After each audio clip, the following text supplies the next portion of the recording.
Good evening. I'm calling this meeting to order. The time is 5:33 p.m. In accordance with the Texas Open Meetings Act, Texas Government Code, Chapter 551. This meeting is officially open with a quorum present. At this time, I'd like to call to order a public hearing to discuss the optional flexible school day for early college high school students. Dr. Washington, are you ready to present your report? Yes, ma'am. Good evening, President Jackson, Board, and Dr. Scribner. As you are aware, today we are bringing forward an action item for your consideration. We are recommending a separate calendar for our early college high schools. In addition, you may or may not be aware that students who attend our early college high schools follow instructional days and times that are aligned to the respective institutions that they attend.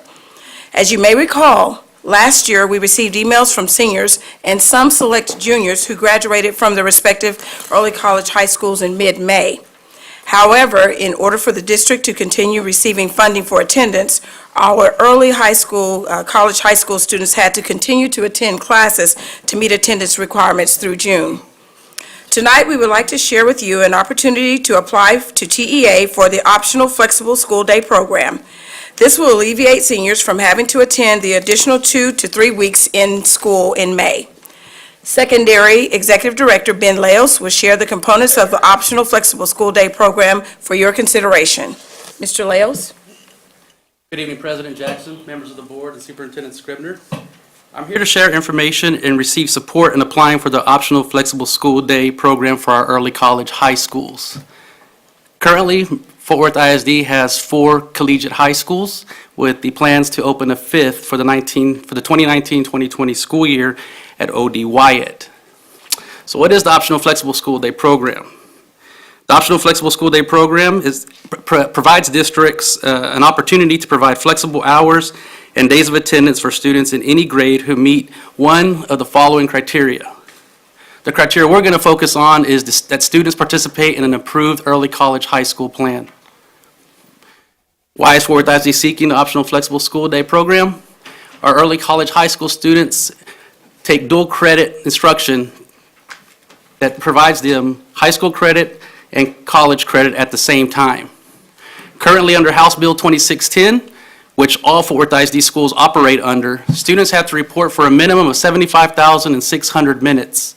With the optional flexible school day program, students only need to receive 43,200 minutes of direct instruction to receive full funding.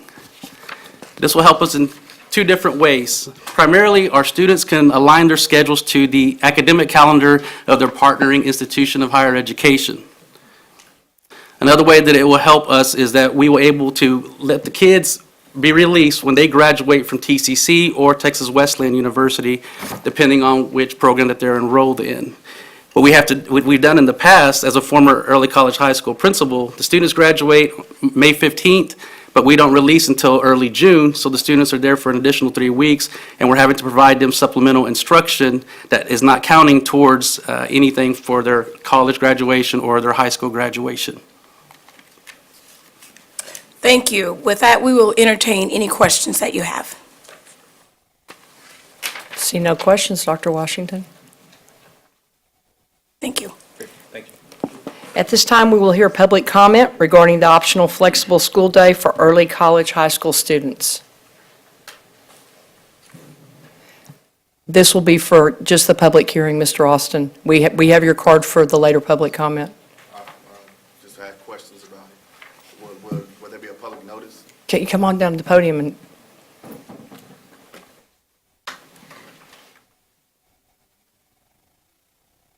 With this particular program, will there be a notice to the parents what the changes are going to be at this particular time? Yes, more information would go to the parents once we seek the waiver, and if the waiver is approved. It will apply more to the seniors, because your freshmen, sophomores, and juniors are still taking the courses that they need to complete graduation for both their associate's degree and their high school graduation requirements. Okay, thank you. thank you, Mr. Austin. Thank you to the team. The public hearing is now closed, and we will now continue the recognition portion of tonight's meeting But first, I would like to ask that we remember the life of a precious student who died last Friday. Domestic violence is a horrible reality with which many deal with on a day-to-day basis, despite socioeconomic status or zip code. Last week, it had the worst possible consequences for a fourth grader and her mother. Please, each of us, let's take a moment tonight to remember this mom and child and the two remaining children who are 4-year-old twins who are still in the Fort Worth ISD. As well, please let us remember the teachers, the principals, and all who work with these children and have touched their lives. And of utmost importance, let's remember our students affected by this tragedy. Will you please join the board in a moment of silence?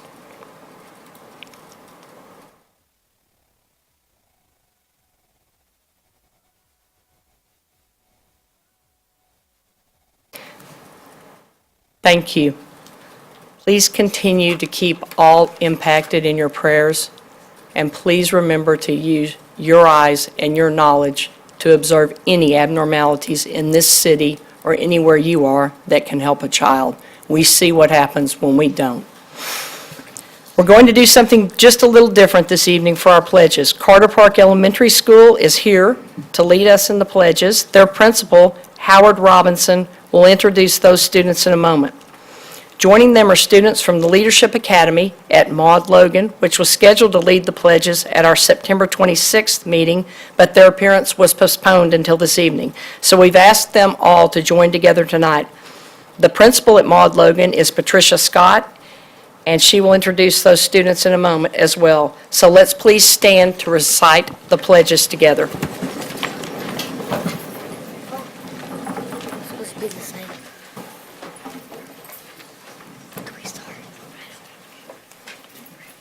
I pledge allegiance to the flag of the United States of America and to the republic for which it stands, one nation, under God, indivisible, with liberty and justice for all.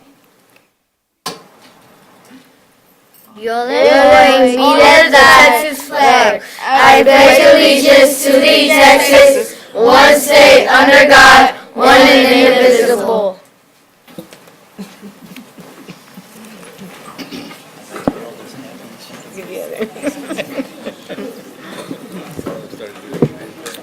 Good evening, Ms. Jackson, members of the school board, and Dr. Scribner. The students from Carter Park that helped lead the pledge tonight are from our safety patrol team, which we have Cody Watkins, Sergio Camarina, Jerry Barrera, Rosemary Pena, and Didier Mercado.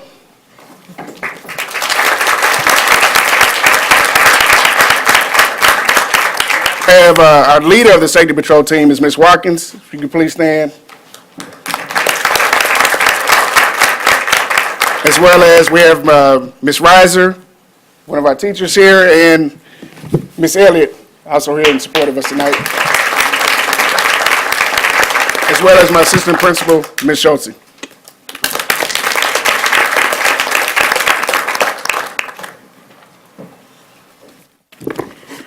Ms. Jackson, members of the board, Dr. Scribner. The students from the Leadership Academy at Maud Logan leading the pledges this evening are, please stand when I call your name, Claudia Baeza, Camille Lee, Corbin Watson, Jeremiah Stewart, and Malia Watson.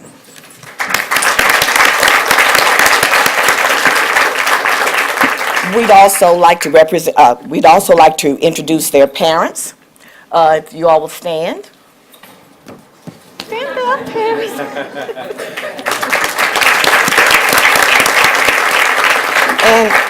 And our math coach, Mrs. Cobb. Thank you. Thanks to each of you, and you all did such a great job jointly. Maybe you set a new precedent. What do you think? Let's give them one more round of applause.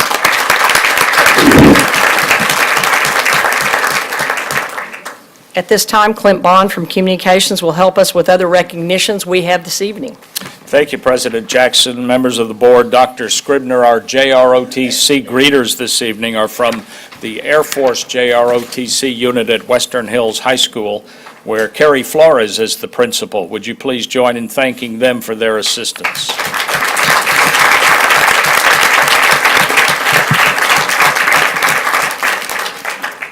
We value individuals who go out of their way to volunteer on our campuses and donate countless hours helping students succeed. Stephanie Harvey, would you please stand? Mrs. Stephanie Harvey has been an important part of the success of Arlington Heights High School. Mrs. Harvey is extremely active in the Arlington Heights Pyramid. Not only is she a committed parent of 4, she's also a graduate of Arlington Heights. Her willingness to go above and beyond the call of duty to assist campus projects is unparalleled. Some of the support she provides includes her advocating for and encouraging families by sitting on numerous site-based decision-making teams and learning framework committees. Her PTA leadership as the past Monig Middle School president and current president of the Arlington Heights PTSA.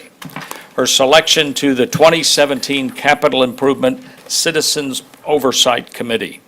When asked to sum up what Mrs. Harvey means to the campus, Principal Sarah Weeks had this to say: wow! From site-based decision-making to capital improvement projects and even helping to drive instruction, she does it all. We're so thankful for her contributions not only to the Arlington Heights Pyramid, but to the students of the Fort Worth ISD altogether. We are honored this evening to present Stephanie Harvey of Arlington Heights High School with a certificate of appreciation for family engagement.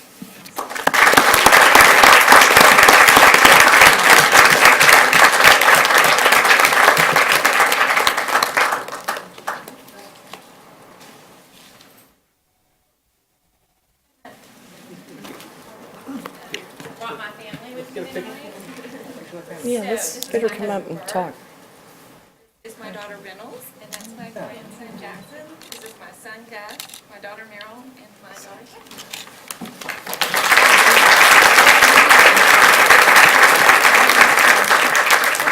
Let's do a quick picture with the principal and the family. Great.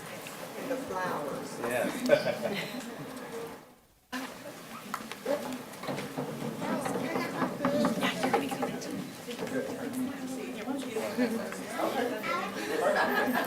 That's right. I'm just happy to be through its first part.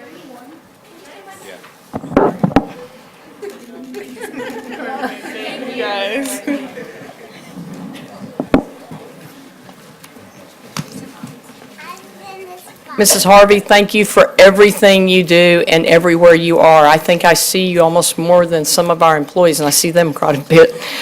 This concludes our scheduled recognitions. We'll take a short recess so our guests may depart if they choose to. Just know when they depart, it gets really cold in here. We'll continue in just a moment.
bring me down, I would walk with my eyes to the ground. But I knew I could find a way to push through. Every word they'd say, I grew strong. I knew right from wrong, and now I feel it too. I'm alive, yeah, I'm alive. I'm alive, yeah, I'm alive. I love every moment with you, and I want you to know I do. I'm alive, yeah, I'm alive. Now I wake up to a brand new day. I never wanna wish the time away. I don't wanna waste a second, it's true. I've got that rhythm, don't you feel it too? I'm alive, yeah, I'm alive. I'm alive, yeah, I'm alive. I love every moment with you, and I want you to know I do. I'm alive,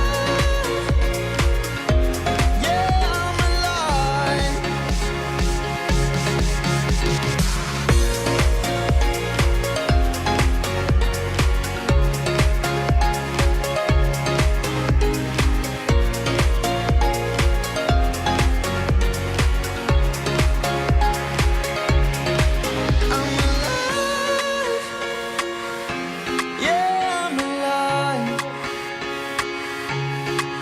I'm alive, yeah, I'm alive. I'm alive, yeah, I'm alive. I'm alive, yeah, I'm alive. I'm alive, yeah, I'm alive. I love every moment with you, and I want you to know I do. I'm alive,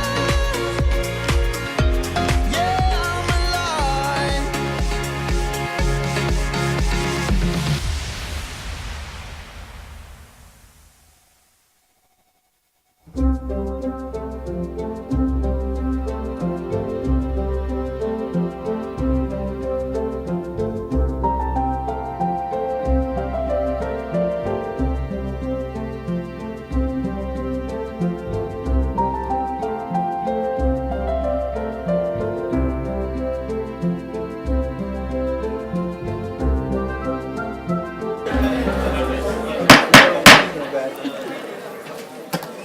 At this time, we'll resume our meeting. I'm glad everybody's here and has had a chance to visit. Please stay. As I said, it does get cold, so if you're here, please stay. At this time, we're on number 7 of our agenda, which is Lone Star Governance, and we'll have an update on A through F accountability. Dr. Scribner, would you like to say a few words before the presentation? Yes, thank you, President Jackson, members of the board, and Fort Worth school community. As we indicated to you at our last meeting of the trustees, that we would continue our conversation about the changing goalposts in the game of state accountability. We are making great progress in the current system. As you know, we had 28 underperforming schools down to 13. That whole system is now changed. The momentum that we have gained in the previous accountability system, we believe, will help us in our baseline year, but the rules are going to change now with the A through F process. At this time, I'd like to turn it over to our Chief Academic Officer, Charlie Carroll, who will share it with his staff and provide a presentation on Lone Star Governance Update, A through F accountability. Charlie.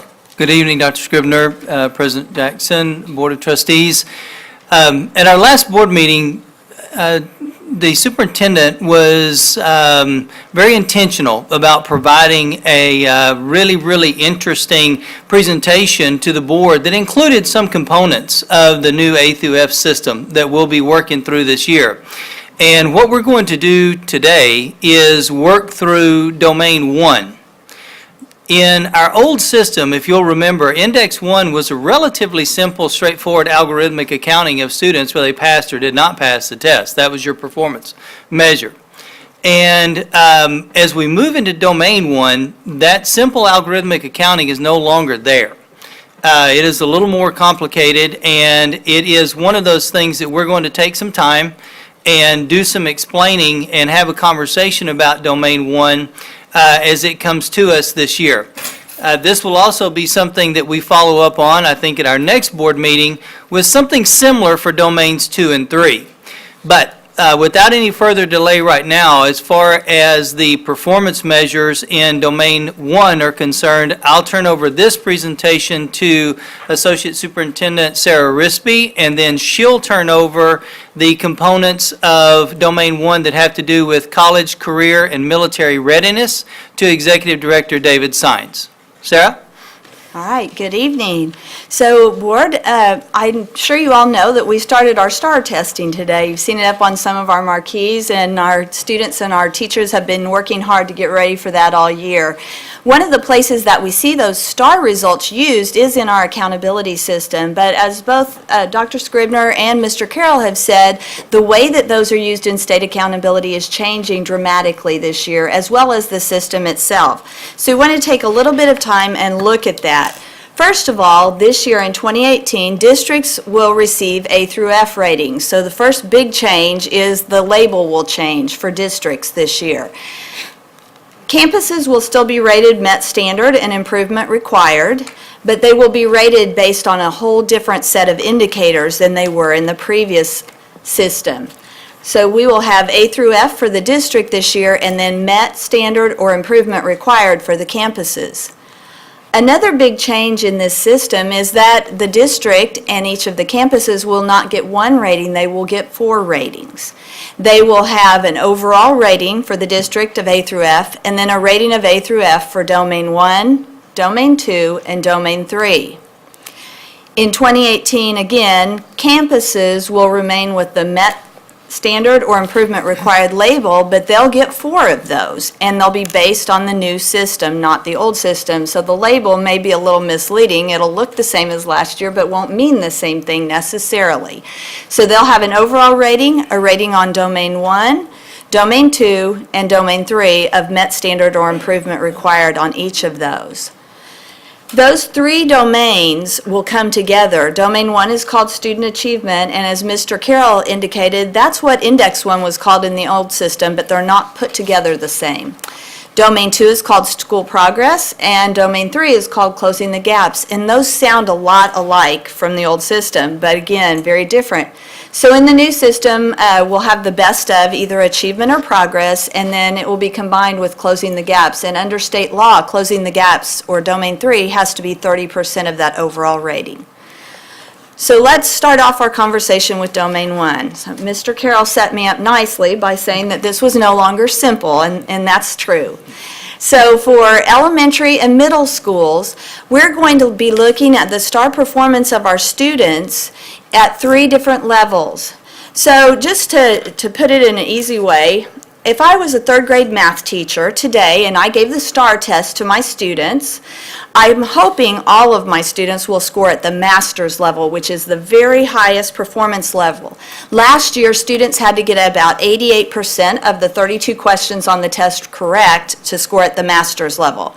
But if they didn't get quite that, they might score at the meets level, which last year was about 75% of the questions correct. And they can also pass the test by scoring at the approaches level, which was about 50% of the test last year. So I know that in any class, I'm probably going to have some kids performing at each level. And they contribute differently in our new accountability system. So across the whole district now, we take all the kids that take tests, regardless of which test. We are going to get credit for kids who score at the approaches, kids who score at the meets, and kids who score at the masters or above. And then they're going to take those and we divide by 3 basically. What that does is gives us more credit for kids at the masters, kind of middle credit for kids at meets, and credit for the kids who pass at approaches. And approaches is a passing for the child on the test. That's for elementary and middle school. Their domain 1 is entirely based on STAR. At the high school and the district level, there will also be that STAR component figured just the same, but it will be combined with a college and career ready indicator and our graduation rate to give a score in domain 1 for high school and the district. So finally, let me give you an example. So if we in our make-believe third grade class or at the district had about 2/3 of our students pass the test just at the approaches level, maybe we had a third of them that were at the meets level, and then a few, 12%, at the master's level, we would get an overall score then in domain 1 of 36.6. If we were at a high school, we would have that same STAR, 36.6. We would combine it with the college and career and military ready, and the graduation rate, and the high school, given that same STAR performance, would have a score of 62.4. So all of you are probably wondering, legitimately so, what do those scores mean? So I wish that I had the full answer for you tonight. As we're presenting today, we don't have that answer. The only cut or the only target that has been set by TEA at this point is a 60% in domain 1 will equal an A. We don't know what a B, C, D, or F will be, but I could say that based on these data for that example in high school or district, we would have an A, because I know the 60. The commissioner and his staff are working to set those cuts, and they have released some things last week on Friday saying that they plan to have them up for public comment by the end of May. This will, of course, be after we've completed all of our tests, so we're kind of finishing the testing and not knowing exactly where the accountability targets are, but we do know what the student assessment targets are, and we're shooting for all of our kids to hit masters. So I'm going to turn it over to Mr. Sines now, and he's going to talk to you a little bit more about the college, career, and military ready and what goes in that part. Good evening. So as has been discussed previously, college, career, and military readiness is a part of Domain 1. This aligns with our third board goal and our mission of preparing all students for college, career, and community leadership.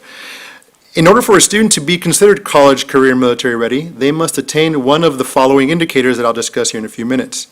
These are lagging indicators, which means we are being measured on the previous year's data. In the case of this year's rating, they're rating us on 2016-2017 data for these particular indicators.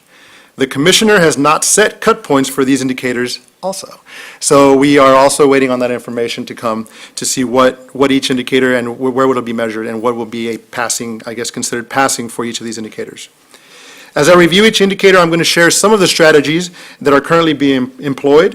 It is important to note that these strategies that are in place now are going to be a part of a bigger CCMR system, college, career, and military readiness system for our district.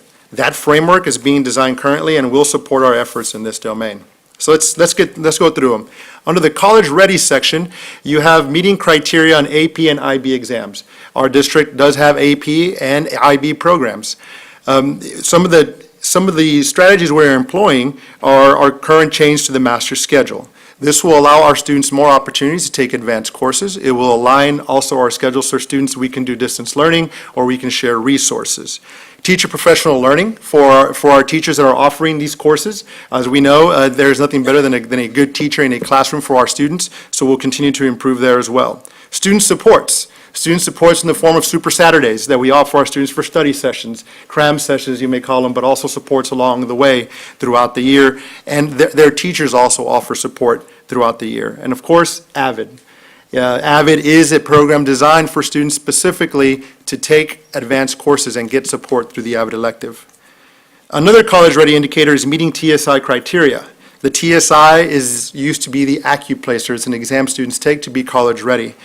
Some of the things we're doing there, in addition to Tier 1 instruction in our classrooms, because that's what matters the most, is Tier 1 instruction, is supporting our students through an in-school elective, after-school sessions and Saturday sessions, and also summer camps for our students to receive some test prep, whether it's TSI, whether it's SAT or ACT. Continuing on. Dual credit. Once again, the change to the master schedule will allow us to offer more dual credit, share teachers, share resources, and also do that in a way which we can do distance learning. TSI Prep, which I mentioned just recently, and in addition to that, our campuses have now become TSI testing sites. Our campuses are able to offer the TSI assessment instead of going to the TCC campus to take it. And once again, I'll mention AVID because AVID does support dual credit as well. Another indicator is earn an associate's degree. We just heard a presentation about our early college high schools. We have 3 standalone high schools and 1 collegiate academy at Dunbar High School. One strategy is to expand the collegiate academy model that has been implemented by Dunbar very successfully into Wyatt for 1920 and maybe into further schools thereafter. The other piece is completing partner college prep courses. TCC has entered a partnership with us here in Fort Worth ISD to offer 2 courses, one course in English, one course in math during the senior year of high school. Essentially, this is the remedial section that they would do if they would leave us and go into TCC automatically. Instead, they could take this as a 4th year and fourth year math and 4th year English and be college ready so they can enter TCC without remediation.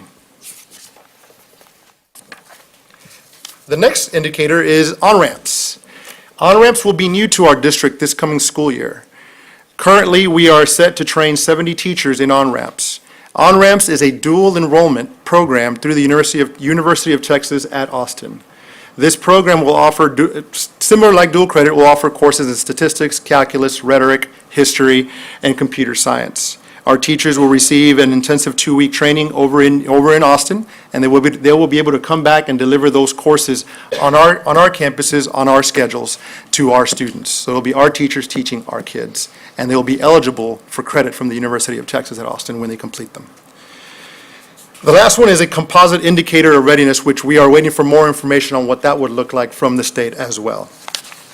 That was the college-ready component. The career-ready component is earning industry certification. Some of the strategies we've taken there is aligning our courses to lead to a certification that is on the state list. I will tell you there's great progress in that already. We had about 500 certifications last year, right? As of today, we are scheduled to offer at least for students to sit for 2,500 certification exams. And we're hoping for a good passing rate, which will greatly increase our students having an industry certification that can lead to a higher wage career. They must also be admitted to post-secondary industry certification program. That's another indicator, and we currently offer dual credit through TCC for CTE programs, career and tech education programs in culinary and in automotive, and we're looking to expand those to construction and to education in the coming year. And the final indicator is military ready, and that is measured simply by the students that enlist in the military right after high school. Currently, we had 55 students that enlisted in the military this past school year. And that data is tracked by student senior surveys or if the military shares that information. We are still working on that second part because the military does not share that information as well, or will not share that information. So we depend on our surveys and self-reporting from our students. That is a brief rundown of the indicators which you've seen before and some of the strategies that we are trying to employ or that we are employing. I'll pass it over to Mr. Carroll to wrap us up. Thank you for your attention and the staff in academics is ready to answer questions or feel concerns about Domain 1. Whatever concerns you have, we probably have them too. And so if we'd like to visit about those, I'd be happy to do it. We will be coming back to the board in April again, I believe, to do a similar overview of Domains 2 and 3, try to lump those into one presentation so that when we start receiving results back kind of piecemeal into May, into June, they'll make more sense to us at that time. So we are prepared to answer any questions that you may have. Thank you all so much. Dr. Sims? Yes, thank you, Ms. Jackson. I would like a report on the rate of success for each CTE program and each military ready program. And I would like to have it divided by the school. Each school with their programs send us the graduation rates so that we may look at the percentages and maybe figure out why we can do better in some of them. Dr. Sims, would you also like to know the number of people in each program over a certain number of years? Would that help us? Well, that would help us, but the main thing, we don't want 10 people taking the CTE exam and one passing. You know, we want to know what the success rates are. Right. Sure. Okay. Thank you. Thank you. Trustee Robbins. Thank you, President Jackson. The 2,500 certification sounds phenomenal. Would it be possible to share a list of those with us to see? And does a certification, is that the same as an accreditation, or could someone elaborate on that for us, please? Yes, sir. The state essentially designated certain certifications as part of this accountability system. And we do have a list by campus, by course, of the certifications that are being offered. And we can definitely share that. And with regards to certification accreditation, I would say they're about the same. We stick with certification, and because that's what the common term is. I'm not too familiar with the accreditation side of it with regards to actual students taking an exam. So when they graduate from our schools, they will be able to immediately go into a field like HVAC or plumbing or whatever. Is that correct? That is correct. Okay, that's what we need. Thanks, sir. Thank you, Trustee Robbins. Trustee Paz? Thank you. Thank you for this report. So under College Ready, meet criteria on AP, IB exams. Are we still only currently offering IB programs at Western Hills High School? Yes. Okay. Is there any plan to, would there, I know it's early, but would there be any, are there any discussions about expanding that now that it is included on these standards? I think with the comment that Dr. Sims made, it would be important to review all the data and see if it would be one that we can replicate in other locations as well. Okay. And then, so on, when we look at some of our national data, Fort Worth ISD is regularly among the top with students that are participating in AP courses, especially, we're kind of a shining example for districts that are, that have students of color who are enrolled in AP courses and providing those opportunities. But we also are among some of the lowest in the actual passing rates for scores of 3 or higher. Now that this is something that is going to factor into our state accountability, I would really hate to see us try to take away those access and those resources for students taking AP. That was the first thing that jumped in my head when I saw this. And then so under this, you've got some strategies for kind of helping meet those standards. And one of them is, you mentioned the master schedule change. I'm not going to speak for my colleagues, have gotten a lot of questions and calls and some concerns from our educators about how that vision is being managed. How are we working with them to kind of help address some of those concerns and deliver consistent communication? On my end, probably very similar to how you are. We're going through returning emails, answering phone calls one at a time, and trying to work through change management, because regardless of the change you make, generally there's going to be some difficulty associated with it. And so the bigger picture things that have gone on that I'm aware of, and Dr. Washington may want to jump in as well, are putting out an FAQ that's in plain language. Not a lot of education speak, just when people ask questions, give direct answers. And trying to get that out and communicated as quickly as we can, so that those people who are in the middle of other scheduling that's going on can build that in and compensate for what they're doing. And those people who are making summer staff development and personal development plans can build that into some of their planning as well. So trying to be as direct and plain spoken as we can, as quickly as we can, because most campuses are already well engaged in campus master scheduling and summer staff development plans. Okay. Yeah, because I know, here we have it, this is the first time that I've seen that it's being presented as, something that is an initiative to change or to improve student achievement, which, talking to Superintendent Scribner, I understand that that's the purpose. But a lot of educators are asking how, fitting in that many, or shortening the time that they will be with their students is going to increase student achievement. And I'm sure y'all have an answer for that. So I hope that we can work with them and help manage that. Yes, and the FAQ, as Mr. Carroll mentioned, is ever evolving. So I get the questions, I add them, and we modify them. So we hope to put that out really soon. We just want to make sure that we've collected all the questions. So even this morning, I collected another 10, and so we will hopefully put that out really soon, so everyone will have those facts. Okay, great. And one more, I know that we've got a big meeting ahead of us, so with the student support, you mentioned Super Saturdays. Yes. Can you talk a little bit about that? And is that something that how will that affect our teachers? Well, it's supposed to be a prep for, it's run by our teachers. It's a prep for our students. We had 8 Super Saturdays last year, 2 at Eastern Hills, 2 at Arlington Heights, 2 at Northside, and 2 at Carter Riverside, and they're subject specific. I think on average, we had about 236 students attend these Super Saturdays, and then really they're study sessions, and so our teachers lead those for our students.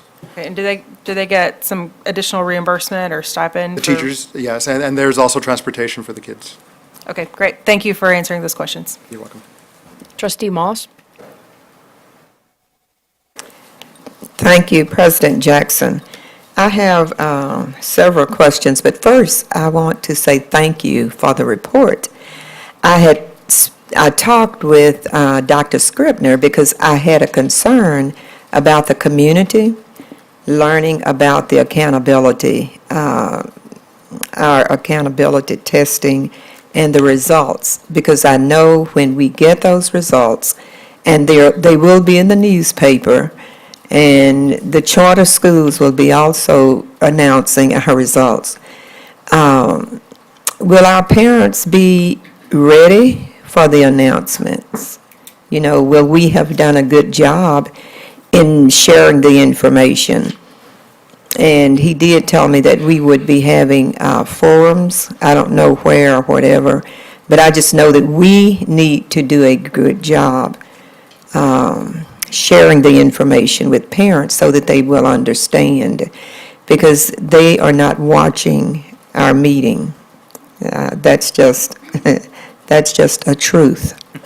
But I just want to be assured that we share the information with our parents. And the other question I had, you talked about, you were thinking about another IB program or sharing it, implementing it in another school. Had you thought about returning it to O.D. Wyatt, since we so rudely removed it? You didn't, but the district did. I know you. But it was not done in good taste. But I'm glad to know that, Dr. Sims, it will be returning to your school. I would just say that O.D. Wyatt recently did get accepted into becoming an early college high school and to enter their planning year as well, to mirror Dunbar and some of the great work they've done there. And definitely, I think with this new domain, it's important to review all our programming and see where we can expand it. Oh, well, that's great. I just want to hear you say that it was returning to Dunbar. We talked about this year, we wouldn't raise the standards, but the standards would the standards at TEA raise this year? Is that, each year the standards, I guess, we have different standards, or?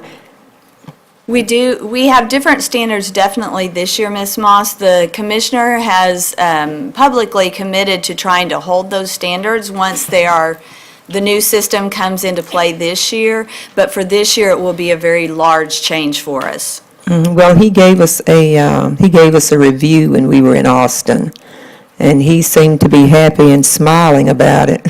No one else was smiling in the room, but but he seems to be happy about what he's involved in.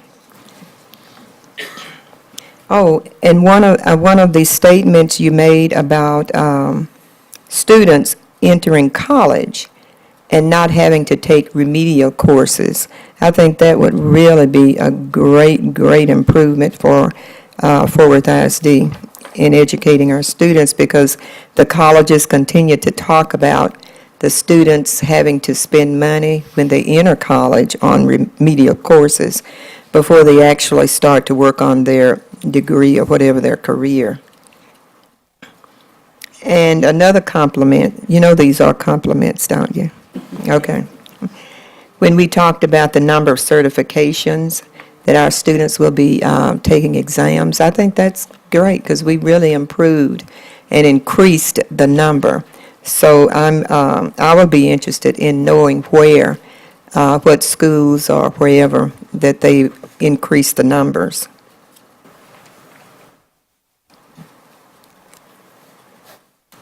All right, that's all. Thank you. Dr. Sutherland. I thank you for the opportunity to speak. I have some comments. As other speakers have alluded, there have been quite a few complaints from teachers who are being saddled with a number of preparations more than in the past. And this, of course, diminishes the quality of the presentation because everyone has a certain amount of time in the day. I personally, it's my belief that this is a thing that the board should have voted on. It is a major policy change, and we are statutorily required to manage policy. But obviously, that's not going to happen. So what I would like to know is, how many classes are the junior high and middle school and high school teachers going to be teaching?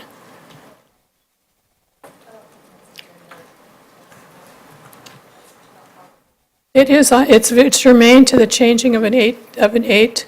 May I suggest it's germane to the transition to an 8-period day. I'd like to know how many classes they're going to be teaching, if they're going to be teaching 6, and how many preparations they're going to have. It's an integral part of what's going on. Dr. Sutherland, could we add that for the next agenda and have a full presentation on it so everybody can understand? I don't see what's hard to understand about it. I spent some time this weekend sitting next to a principal. He's terrified of the changes that are being thrust on him and the changes in staffing, which no one knows about.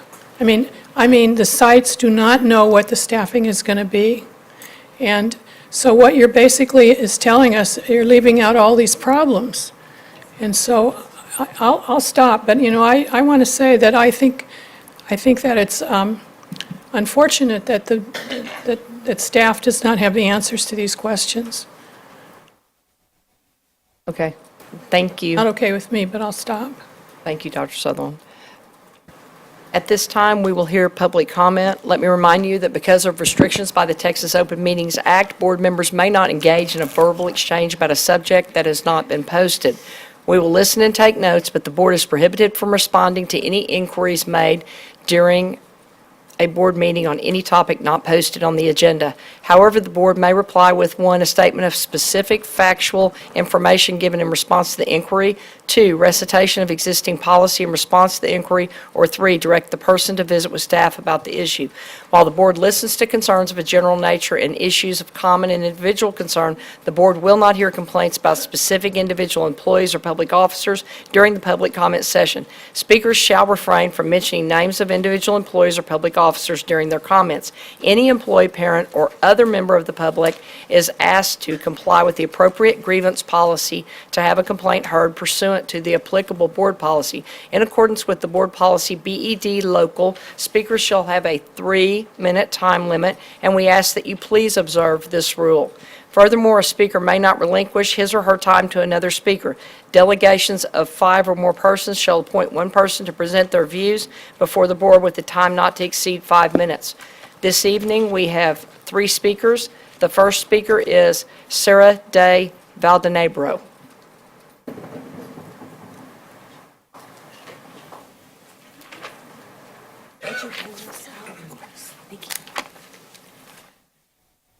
And we'll wait until everyone receives the information Thank you. before we start your time.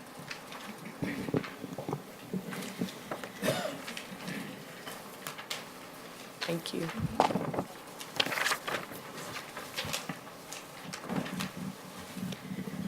I will try to speak as quickly as I can. The fastest I could read this earlier was 3 minutes and 30 seconds. Good evening. I'm here today to speak about the challenges facing lactating women in the Fort Worth Independent School District. There is a desperate need for designated lactation spaces on all of our campuses around the district. Please indulge me as I share some personal anecdotes. 5 years ago, my husband and I welcomed our daughter into our family, and the following year, I pumped breast milk while at work for her. During that time, I was a classroom teacher and was able to coordinate the times of my pumping to my planning period, lunch, and after school.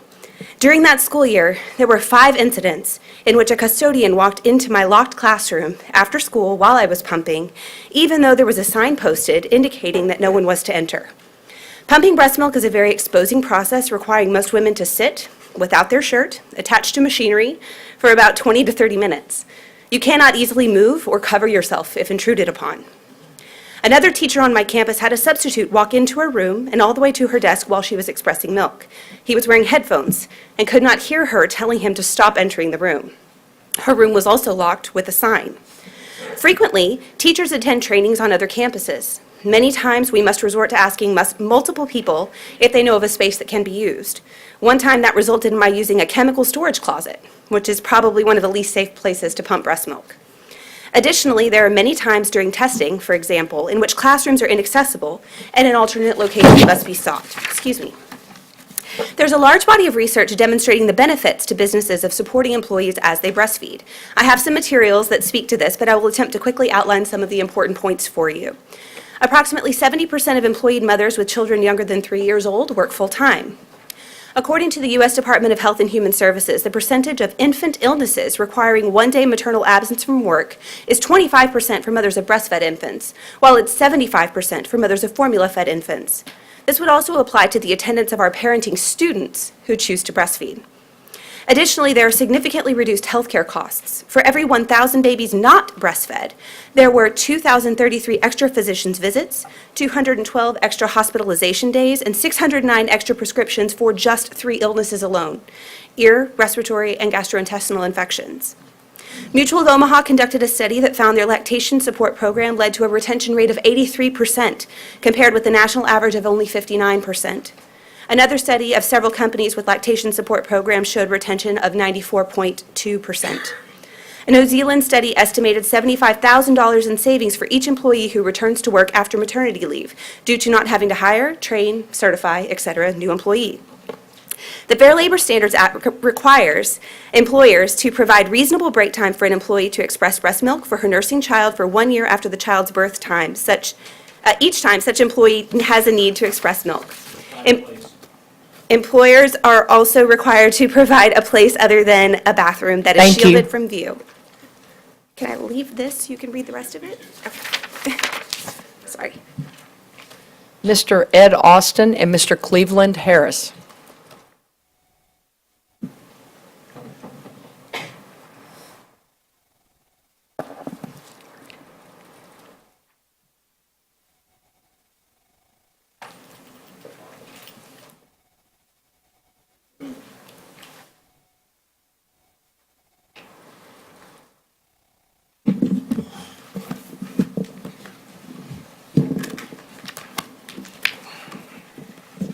And Mr. Austin, we'll start your time as well after everyone receives the information. Thank you. Thank you. Thank you. Thank you.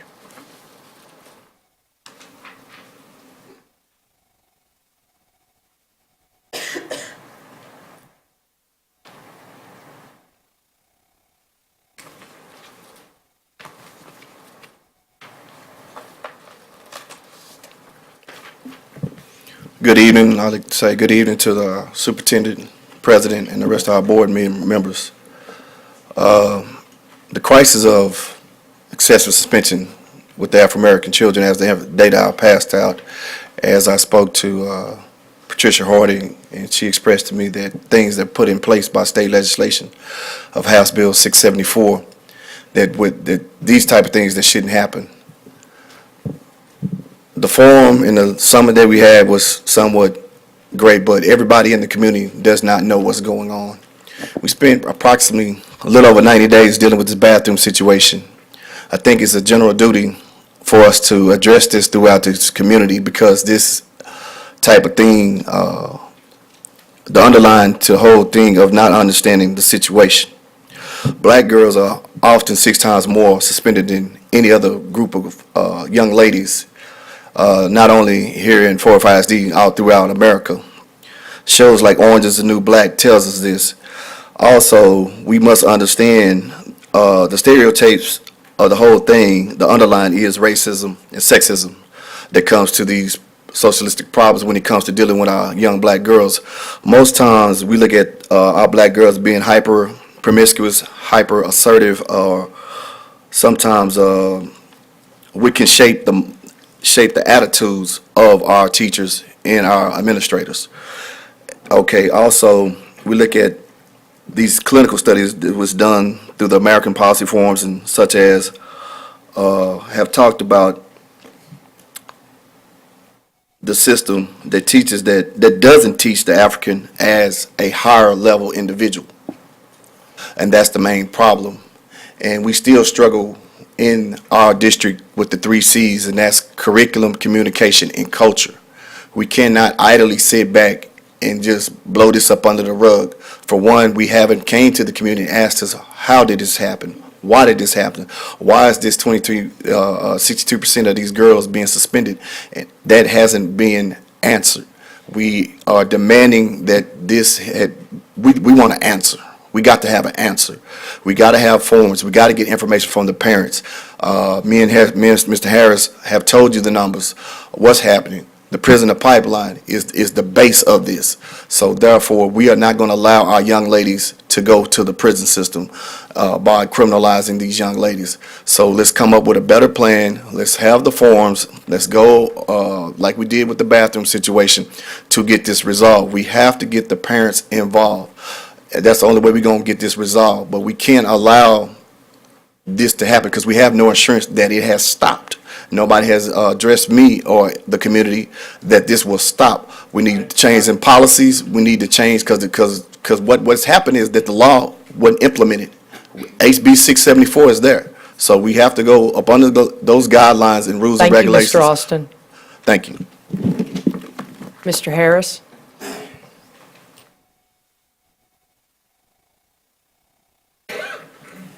Good evening. I took my research a little bit further with the National Women's Law Center in Dallas and Washington. And I would like to say I thank the panel for your research and your studies of what you're doing, which is college career, community, armed service readiness. But it will not happen if we don't deal with this issue with our young ladies. And as Mr. Austin has said, the issues is that it's sexist, this is racist, and it's all across the United States. It is not ifs, ands, and buts. As African Americans, we're not taken serious. We're looked at as just people that don't know what we're talking about, and we're dumbed down. I give you a scenario of what I'm talking about. See, sometimes people think that, when you come and you make a speech to somebody and you talk to someone, the first thing they'll tell you, well, what y'all need to do is pull up your bootstraps. And in my mind, I'm thinking, well, quit trying to take my boot. Quit trying to take it from me. Let me put it on. If that's not it, then we'll hear this, well, maybe y'all need to go back to Africa. Go for what? I've been here 2 million years. You're the guest. You're not from here, I'm here. I've been here. And this is the kind of thinking that is going on. We don't want to look at that, but that's exactly what we're looked over. And then when we looked over, then I see my Hispanic brothers and sisters, they catch on what my Anglo brothers and sisters are doing. And then when you see that go on, then you say, oh, no, I can't do this anymore. So what I'm saying is if we're going to deal with this issue, we need to deal with it now. We cannot talk about college career. We can't talk about armed services. We can't talk about anything if we do not start dealing with the issues, and that is cut the head of the snake. Because this is going around all across America. African American males are being shot down like dogs, and no one is paying for the crime of what's going on because we're not taken serious. Thank you. Thank you. We will now recess and reconvene in the board conference room.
In accordance with the open meetings law, the board opened the meeting at 5:33 PM in the boardroom with a quorum present. Recessed open session in the boardroom is now reconvened at 6:41 PM in open session in the board conference room with a quorum present. Does anyone have any questions concerning agenda items, consent agenda items?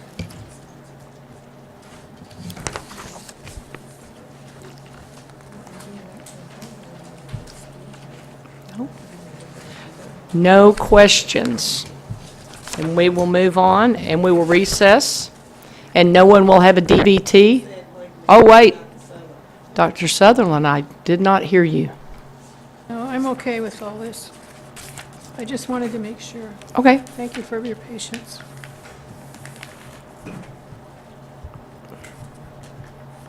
Yeah. Yeah, I'm done. Okay, thank you. So this concludes discussion of agenda items. We will now recess for executive session in the board conference room. For executive session as authorized by Chapter 551 of the Texas Government Code under Sections 551, 071, 072, 74, and 76.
thank you all for being here. This is a wonderful celebration that we have every year, and this year certainly is special with the number of amazing inductees we are going to be celebrating today.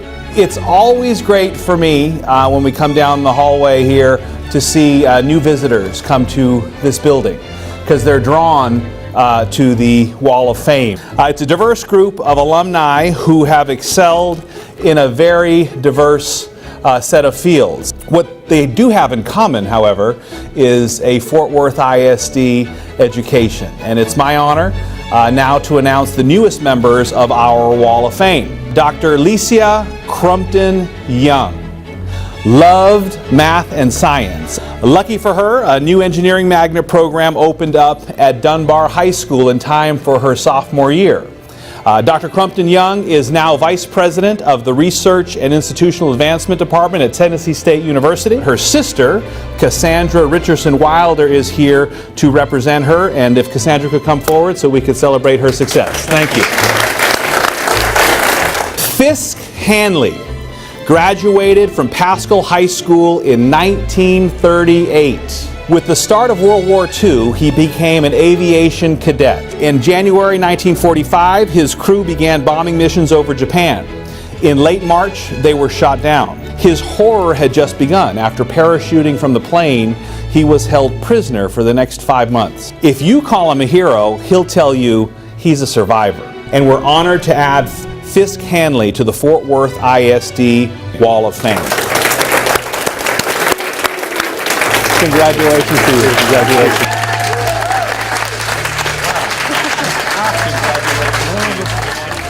Well, I'm amazed how I qualified. The legendary hitter Rogers Hornsby played 12 seasons with the St. Louis Cardinals. And get this, he earned 7 National League batting titles, 2 Triple Crown titles. He played baseball at Northside High School, and by age 15, he was playing semi-pro. Rogers Hornsby was inducted in the National Baseball Hall of Fame in 1942, and we are proud to add him to our Fort Worth ISD Hall of Fame. Our next Wall of Fame honoree was a strong supporter of transforming historic I M Terrell High School into the new I M Terrell Academy for STEM and Visual and Performing Arts. DeVoyd Jennings graduated from I M Terrell High School in 1966. Mr. Jennings went on to become the president and CEO of the Fort Worth Metropolitan Black Chamber of Commerce. Now it's our honor to add Mr. DeVoyd Jennings to the Fort Worth ISD Wall of Fame. Please come forward. Thank you, Don. And I'm very honored that they honored me. In 2010, William McKenzie received newspaper journalism's most prestigious prize, the Pulitzer. He graduated in 1972 from Arlington Heights High School and went on to earn his bachelor's at the University of Texas and his master's degree at the University of Texas at Arlington. We are honored to welcome William McKenzie today to the Fort Worth ISD Wall of Fame.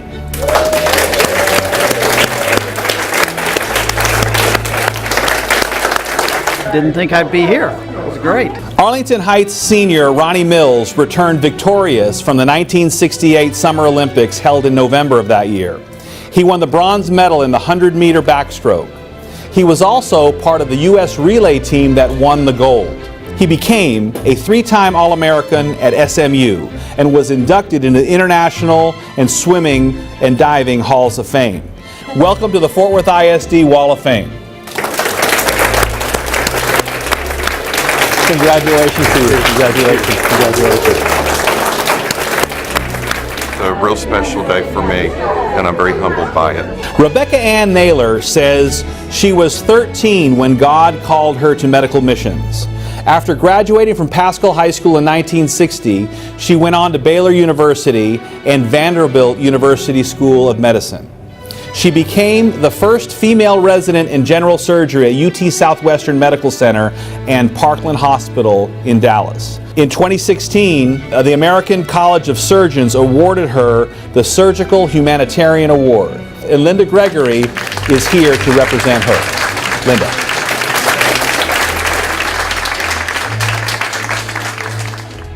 Alfred Saenz is president and CEO of Multitech, an architectural and engineering firm for massive projects like airports, hospitals, universities, and railroads. He was born here, attended Trimble Tech, graduating in 1966. The Fort Worth Hispanic Chamber named him Hispanic Businessman of the Year, and both Dallas Business Journal and the Fort Worth Business Press praised his leadership skills.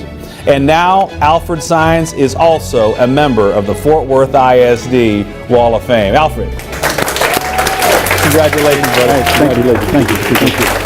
Let's go. Really surprised, and I'm amongst good company. Thank you to our 8 new members for setting the example, and thanks to all of you for being here this afternoon. Thank you.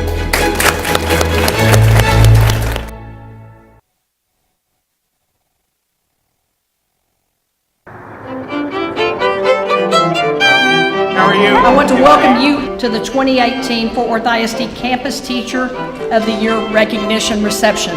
We're here today to celebrate excellence in classrooms and to honor 133 teachers who've been selected for this prestigious award.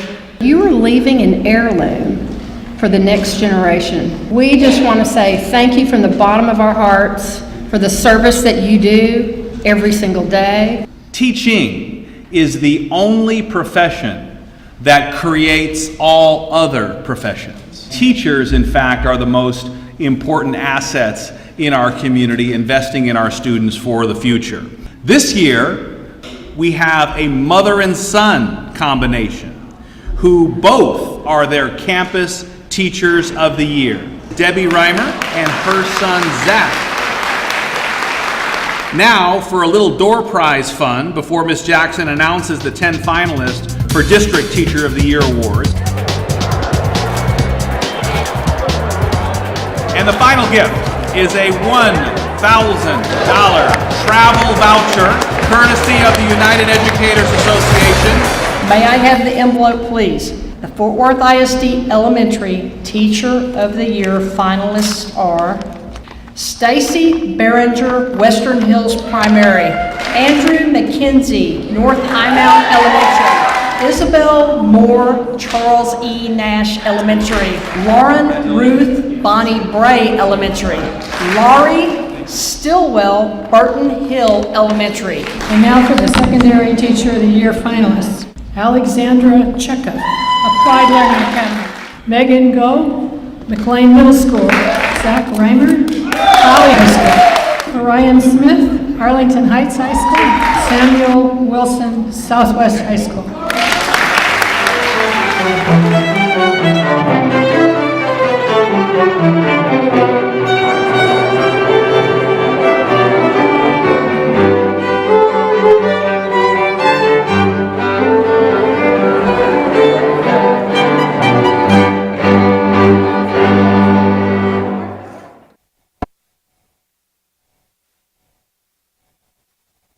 I think it definitely has made me more aware of who I am. I really feel like it is helping me as a leader to guide myself. You're better able to understand the world around you. Things that maybe I could have ignored before, I can't ignore those anymore.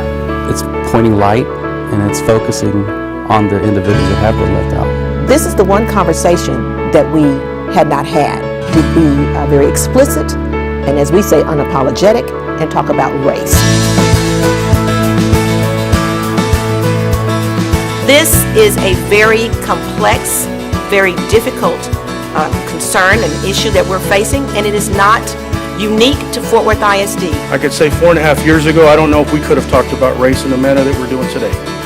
And I know that for a fact that most school boards across this country can't even begin to have half of the conversation we're having right now. Without the courageous conversations, I would not be having conversations at all. We weren't able to sit across the table and have these conversations in meaningful ways because we ourselves didn't reflect.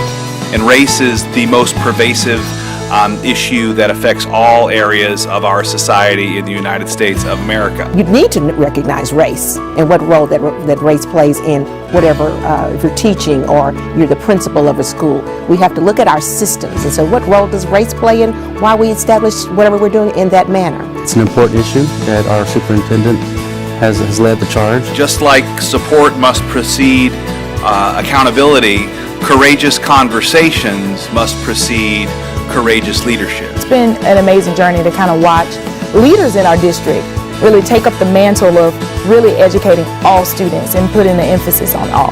That's the beauty of doing it as part of a school system, is that the same grace that we give ourselves to learn and to grow with this is what our students can then begin to experience in the classroom. Ms. Sherbury, thank you so much for addressing the training, that we are sooner rather than later ready to engage our community partners. This training is absolutely vital so that the leaders in our buildings and our teachers in our classrooms can have a framework. It's really given us a lot of tools to engage in very difficult conversations in a safe way. It really helps us see maybe voices at the table that have been silenced, and we're now able to hear from multiple perspectives.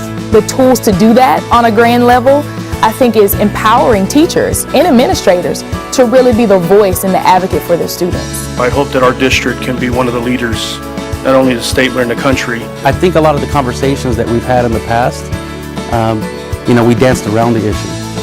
And now it's here. Fort Worth is walking the walk now, it's not just talk. I feel like we can start something here with our student body. And it doesn't just stop right here in the campuses. It is lifelong, it is lasting. It's why it's important that we concentrate on this work.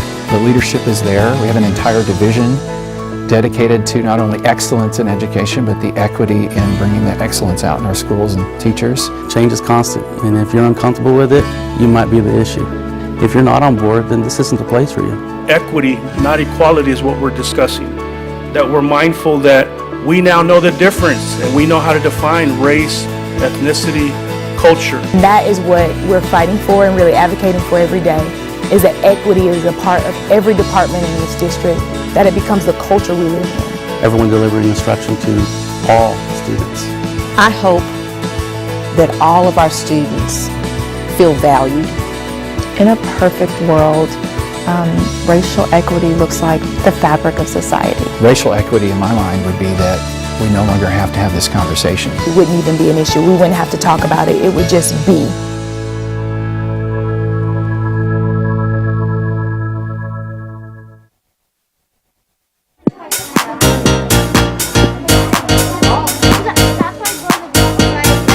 Since the launch of the learning model in several of our schools this fall, it's been great to see students, teachers, and principals deeply engaged in the model and getting results. Okay, good job, Victoria. Give her a hand clap. The Fort Worth ISD learning model basically redesigns instruction to focus on critical thinking and deeper content knowledge. Right, Kachara? That's right. The teacher designs challenging learning experiences so that students will research to strengthen their literacy skills, create with technology tools, learn to communicate at high levels through writing, conversation, and presentation, and engage in student leadership through collaboration and shared ownership. As you know, these are skills students need to be successful in college and careers that probably don't even exist now. And remember, we'll provide all the training and guidance teachers need. That means several days of professional learning and classroom coaching. It means coaches will collaborate with teachers as well to design lessons. Even principals will receive professional learning and ongoing executive coaching. The next few minutes of this video will highlight the enriched classroom experience. You'll hear from teachers, students, principals, and coaches in the schools where we launched the learning model. Here they are with their insights, experiences, and accomplishments.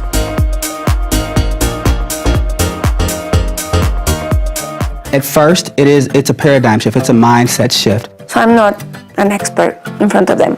I'm another learner. It's going to be the same? The vibe is going to continue the same?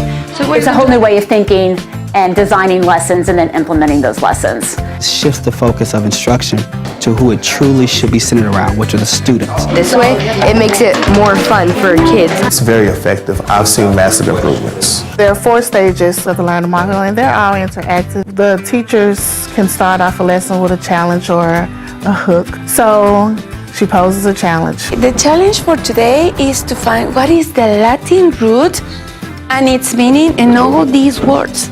If you make it as a challenge, that is going to be like a trigger in their minds to, what can I do to make it better? I challenge you to give me your best. Yes. So here's the mission. The producers of the new Magic School Bus, they want to make a new episode for next season. And guess who they picked to do it?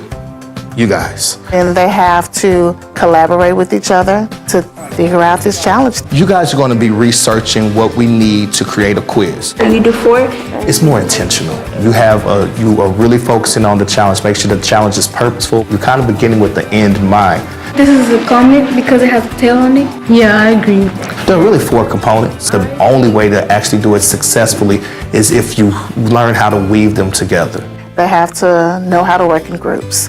They have to know how to solve a problem. We always find a solution, but sometimes we get in a fight and then we solve that problem and then we solve the original problem. What is something you would like to know more about? How much money do you usually get whenever you ring the bell? I think it definitely sticks more. They're able to talk about their work. They're able to really take ownership of the things that they've done. The children love it. I have little to no behavior issues in that classroom, and they're always engaged in the lesson and excited about learning. After they have learned something through their research and being challenged, then they can reflect and say, well, how much did I learn? Or how much did I grow? Y'all feel good about what you did? Students are actually able to track their progress. It's down on paper for them to see. I like seeing myself improve. It makes me feel good about myself. The learning model adds so many different resources and so many things to our teacher toolkits. Even if you're a veteran teacher or a new teacher, there is something in there that you can learn. I know we have a lot of things to do in the whole day, but give it a try. In the real world, you're not given very simple problems mapped out for you. You have to learn how to collaborate, how to communicate what you don't understand. So the end of this learning model is for them to be independently learning, setting their own goals, looking for their own information, and looking for their own application of whatever they're learning. I'm excited, and we will be campus-wide because it's that impactful for student learning. Preparing students to lead in the 21st century is our responsibility. We believe the Fort Worth ISD learning model is what our students need and deserve. It's what learning should look like in every classroom. Take the next step to engage in the learning model. Awareness sessions are ongoing, professional learning is available, and students are ready. Thank you.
Fort Worth ISD is having their pre-K registration and literacy fair event.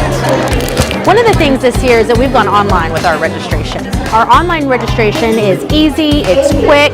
If you have everything ready to go, all your documents, all your information, it shouldn't take any more than 10 minutes to do. It's been super easy, much better than trying to figure it out at home by myself and getting everything uploaded. We've got several activities for the students. We've got some building block activities. So we're trying to make it easy and we're trying to make it fun for the families that are here registering too. That was awesome. We did it on the computer. The ladies helped. It was awesome.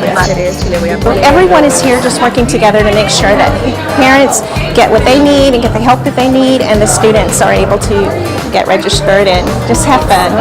Pre-K is where success starts, and that's when our students are able to get those foundational skills to make sure that they're kindergarten ready. Blue! Yeah. We have a seat for everyone, every 4-year-old. So we want all of our 4-year-olds to register and come join us. Excuse me, that's Clifford.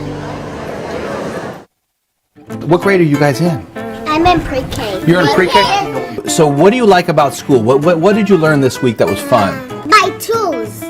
You learned about tools? Yeah. You like teddy bears because they're soft? That's good.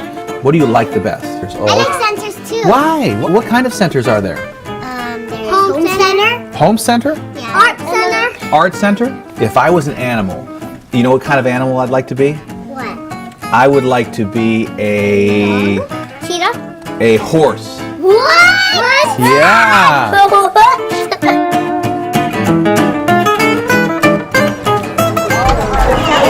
From teachers who come in early and stay late. Jay-Z. Jay-Z is correct. Good morning! To employees who make it their job to take care of our kids. We've got a theme going in these messages: customer service. Now Fort Worth ISD is providing a new level of customer service to families: online registration. We are rolling it out just in time for Pre-K Roundup, April 2nd through the 7th. Good morning, buenos dias. Good morning. Is everyone gearing up for online Pre-K registration? Yes, absolutely. So what does online registration mean for parents? It means that they don't have to come to the school anymore to register, wait in line. They're able to do all the online registration with a mobile device. And that'll make it easier for office staff as well. Definitely, definitely. It will save a lot of time. By the way, we have our coffee and conversation going on right now in the library for our parents. Oh, perfect. Good morning, buenos dias. We want to make it as easy as possible. Will filling it out online be more convenient for you? Very convenient. Why? I could do it from the comfort of my home, from my phone, or from my laptop. Even though you can register from home, school staff is available to help if you need it. Our city libraries are trained to help too. Hey, how are you? Good, thank you. Good, we're going to register your little ones for PK? Great, well let's get started. All you have to do is go to the Fort Worth ISD website or your school's website. It's very simple, and you'll see the link. Enter your email address and a password, and you're in. The questions are easy, and you can go back anytime you need to. When you get to the page that asks for documents, you'll have the option of scanning or uploading them. And here's a great thing: if you need to find your documents or take a break, you can sign out, save where you are, and come back to it later. One more thing: if you're registering from home and you do hit a snag, there's even technical support available on Monday through Friday, 8 a.m. to 7 p.m. When you're all done, hit submit. So, 3 things to remember: register online for Pre-K April 2nd through the 7th. The earlier you register, the better. Your application will be time-stamped. Then, we'll start registering all other students. Yes, all. A-L-L. Even returning students on July 1st. Where do you think paper comes from? Trees.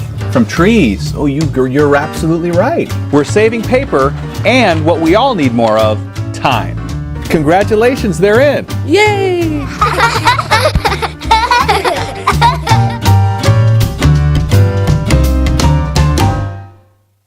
No tengo pelo. I don't have any hair. You're right. You're right. My puppies, you don't have hair. Your papi doesn't have any hair either? You know what I tell people? I say hair is overrated.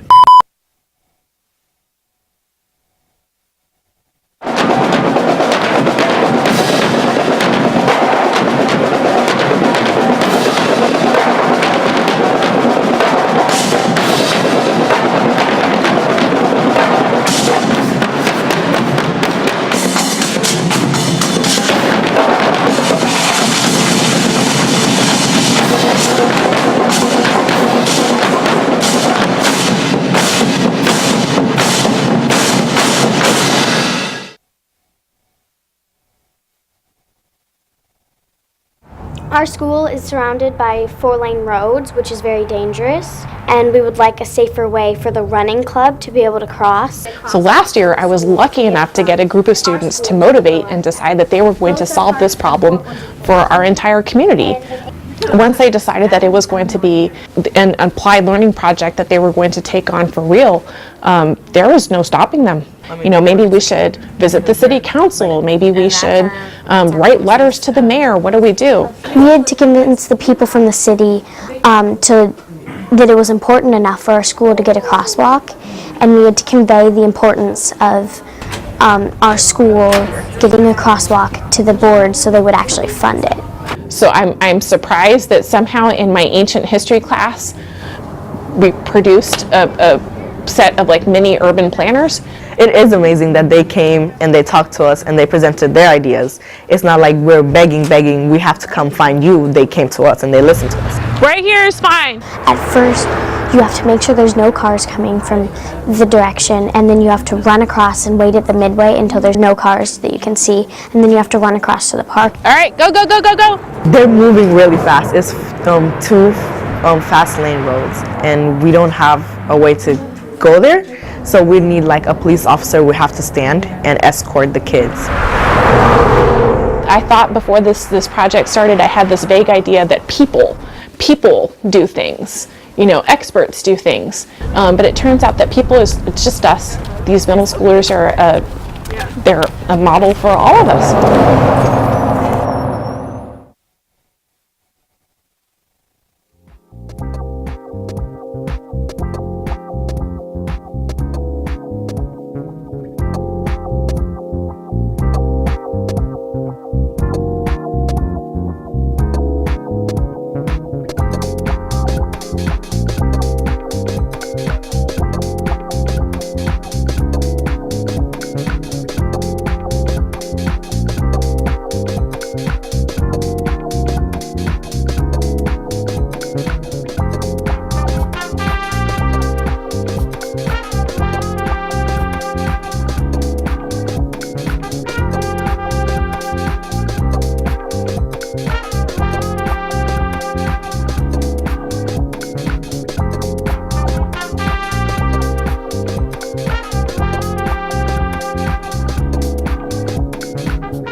In accordance with the open meetings law, the board opened the meeting at 5:32 p.m. in the boardroom with a quorum present, recessed, and reconvened. Open session in the board conference room, adjourned regular session, convened executive session, adjourned executive session, and now we have reconvened open session at 7:27 p.m. in the boardroom with a quorum present. We're moving to number 15 on our agenda, which is to accept our consent agenda. Do I have a motion accepting consent agenda items? Moved by Trustee Paz, seconded by Trustee Lubanos. Do we have any discussion? Seeing and hearing none, we will move to voting.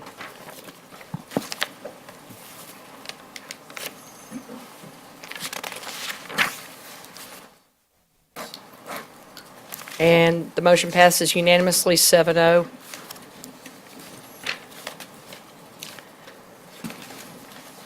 Moving to action items. No action will be taken on action items number 17, items A and B. Therefore, we will proceed to item C. Item C is authorize Superintendent Scribner to negotiate and execute agreement with City of Benbrook for sublease partnership for softball field for Benbrook Middle High School. Moved by Trustee Robbins, seconded by Trustee Paz. We'll give the computer a second to catch up, and we'll move to voting. Any discussion? Please move to voting. And the motion passes unanimously. 17D, approve the Early College High School ECHS calendar for 2018-19 school year. Do I have a motion? Moved by Trustee Moss, seconded by Trustee Paz. Any discussion? Seeing and hearing none, please move to voting. And the motion passes unanimously. E, approve resolution honoring the lives and legacies of Cesar E. Chavez and Dolores C. Huerta. Do I have a motion? Moved by Trustee Ramos, seconded by Trustee Moss. Trustee Ramos, would you please do us the honor of reading this resolution?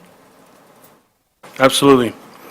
So this resolution will read, as President Jackson stated, to honor the lives and legacies of Cesar E. Chavez and Dolores C. Huerta, whereas Cesar E. Chavez and Dolores C. Huerta worked together as labor and civil rights leaders for 30 years, and whereas Cesar E. Chavez and Dolores C. Huerta together added up to a formidable duo which led to the formation of the United Farm Workers Union in 1962 to contest the poor treatment of the workers in the fields, and sought to empower these workers by organizing the first union to acquire labor contracts for farm workers in the grape fields. And whereas Cesar E. Chavez and Dolores C. Huerta changed the attitude of the workers in the fields and the nation far by leading them to rally to the slogan, Si se puede, which means yes we can, by empowering all to fight for civil rights and to strive for justice for all, and especially the voiceless in society. And whereas for more than 3 decades, Cesar E. Chavez and Dolores C. Huerta led this groundbreaking organization by effecting social change through peaceful means, such as boycotts and strikes. The union's efforts influenced and inspired millions of Americans, forging a diverse national coalition in a hard-won struggle to achieve fair wages, medical coverage, pension benefits, humane living conditions, and perhaps most important, dignity and respect for the hundreds of thousands of farm workers across the country. And whereas Cesar E. Chavez and Dolores C. Huerta believe children need to be taken care of, but more importantly, also educated in the process. They believe it is not enough to teach young people to be successful, to seek achievement, and to make progress as individuals, but believe their ambition must include the aspirations and need of others. And whereas, by successfully organizing the poorest of the poor, Cesar E. Chavez and Dolores C. Huerta gave hope and pride to generations of Latinos and Latinas. They also inspired millions of other Americans from all walks of life who never worked on a farm to strive for social justice. Now, be it resolved that the Fort Worth Independent School District Board of Trustees would like to formally request that annually the Monday prior to the birth date of Cesar E. Chavez, March 31st, become a holiday for the students of Fort Worth ISD to honor the lives and legacies of Cesar Y. Chavez and Dolores Y. Huerta. Now be it further resolved that the Fort Worth ISD Board of Trustees encourages students to observe this day as a day on, not a day off, and are encouraged to implement and participate in service learning projects based on the life, work, and values of Cesar Y. Chavez and Dolores Y. Huerta.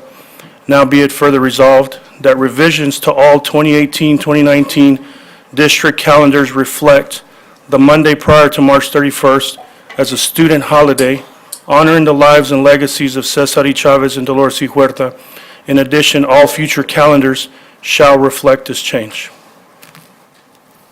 Any other words, Trustee Ramos? I would. As we seek to vote on this resolution, I'd like to note that young people asked for this, and I heard it loud and clear at the Racial Equity Summit that was hosted at Texas Christian University, that they understand that images dictate reality, and they asked the questions, where are our heroes and heroines? Why don't we see ourselves in the literature? Why do we not see ourselves in the buildings? Why do we not see ourselves even in a holiday that still may, in our country, may still be celebrating other people who are considered oppressors by nature? So I heard the young people loud and clear. I want to thank my colleagues for considering this resolution, and I especially want to thank my colleague Anael Luevanos for supporting me from the get-go, as he also hears the same message from young people. And got to note, it wasn't just Latino, Latinx children.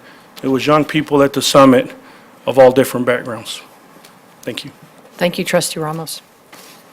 Again, the motion is moved by Trustee Ramos, seconded by Trustee Moss. Any other comments? Seeing and hearing none, let's please move to voting. And this motion passes unanimously 8-0.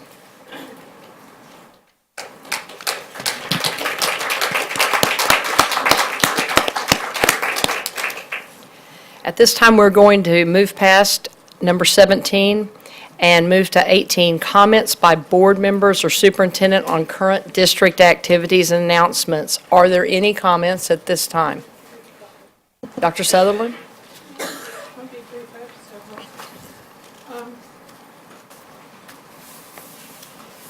I had the pleasure of attending a JROTC banquet this weekend. It always impresses me beyond words. We have one of the finest JROTC programs in the country. I should also mention that Southwest High School had a 98.5% rating on its test, national test, one of the highest in the country, and that we are also sending another student to West Point.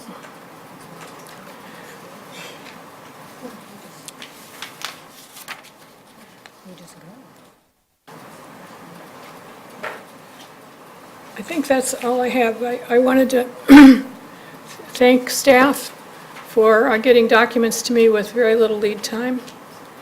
And I just say once again, I do not think that this issue of an 8-period day has been carefully thought out, and I will be submitting an open records request asking for the data, including staffing and the number of periods, and hopefully the number of preparations teachers are going to be asked to produce. Thank you. I'm all done. Okay, thank you. Trustee Moss.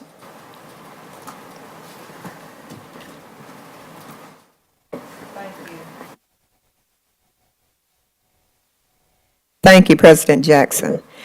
I'm president of the Texas Caucus of Black School Board Members, and the caucus conducted a successful education summit the weekend of March 29th through the 31st. And I would like to say to my colleagues, thank you for the support. Thank you for your presence. I would like to say to Aniel Lubanos, okay, Cinto Ramos, Dr. Ann Sutherland, and Toby Jackson. Thank you for your presence. And again, thank you to the board for your support in the role that I play. I would like to say a special thank you to Dr. Scribner for allowing the support of Fort Worth ISD, for allowing the Fort Worth ISD staff to support me in my role. Dr. Scribner was on one of the superintendent's panel, and they talked about our schools. And I would like to apologize to Dr. Scribner because I think I sent him the wrong questions. But Dr. Scribner, he performed very well. And so I would like to say a special thank you for that. And thank you to Barbara Griffin and the Communications Department for your assistance. Mia Hall for the technology support and the organizational support. I could not have done that. She's very organized. The Equity and Excellence Department, Ms. Breed, Mr. Clark, and Mr. Ramos. They did a presentation on behalf of Fort Worth ISD, and it was the journey toward equity transformation. And as usual, this group always come and they perform. They just showed out. But that's what Fort Worth ISD, I think we are labeled that way across the country now. We come and we perform. And we started this equity journey, some 4 years ago, Ashley and the entire board. And so I want to give a shout out to you guys. And also I want to thank the presence of the Fort Worth Association of Black School Educators. President Dr. Sherry Washington, President-elect Sajade Miller, members June Davis, Mia Hall, Kim Jenkins, and was it Mr. Washington? From the organization were there supporting me. And it really makes you feel good when you see your school district in the house. And we were in the house, Fort Worth. Thanks to MOSBA and TASB for their support and their attendance. And I just want to say that I am just so proud to be a representative of Fort Worth ISD. And we are so proud of our superintendent when he supports us. So Dr. Scribner, we attended Latina X 2020. And Mr. Ramos, this happened before you got there. But Dr. Scribner came in and we were talking about suspensions of black girls. And I talked about Fort Worth ISD, and I asked Dr. Scribner, I said, well, you bring us home, And so I told him, I said, I like my superintendent. And he said, I like you too, Miss Moss. And I just laughed, thought that was cute. Okay, but thank you, President Jackson. Thank you, Trustee Moss. Trustee Ramos. Yeah, I appreciate, I'll be brief. I did not mention why we chose to do Cesar Chavez and Dolores Huerta, is that we wanted to send a message that we stand in solidarity with Latinas as well, and that we believe we're the first in the state to do this, and out of all the major school districts, we for sure are the first ones, but it's over 100 schools to research. But we are certain that our colleagues at MASBA, the Mexican American School Board, my colleagues will be supporting us in a resolution to put the word out statewide as well, in the importance of doing this work. And Naleo is well aware, and so we're certain that the word will spread. And for once, that I have always imagined, Fort Worth ISD will lead the way and not necessarily ask what's everyone else doing. I believe people are now asking what is Fort Worth doing. And it's a good day for us. Thank you. Thank you, Trustee Ramos. Trustee Moss. And just the last thing, we have been requested to do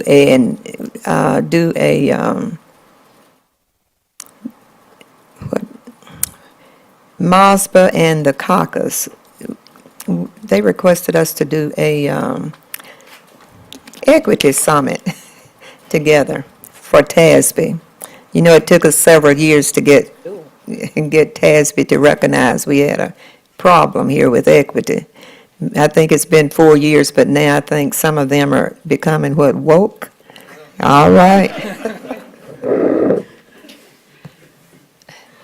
And on that note, this board will return to the back and work on 17F, Level 3 grievance.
The purpose of this meeting and agenda item is for the Board of Education to consider, in accordance with the Texas Education Code and Board Policy GF Local, the public complaint of Glenn Forbes. Glenn Forbes requested this appeal and is present at this proceeding. Alexander Athanason, Fort Worth ISD staff attorney, is presenting the administration's position. My name is Toby Jackson, President of the Board of Education, and I will serve as the presiding officer. Members of the Board of Education present are Ann Sutherland, Ashley Paz, Christine Moss, Anael Lubanos, Norman Robbins, Dr. T.A. Sims. Jacinto Ramos is present but not in the room. Judy G. Needham is absent this evening. Also present is Ms. Ramona Soto, General Counsel for Fort Worth ISD, who will advise the board on any legal issues that may arise during this proceeding. Ms. Soto will not participate in the deliberation of this case, but will answer any legal questions that any board member may have. Under the Texas statutes and board policy, this matter may be heard in a closed session if it involves a complaint against another. Ms. Soto, is this a complaint against an employee?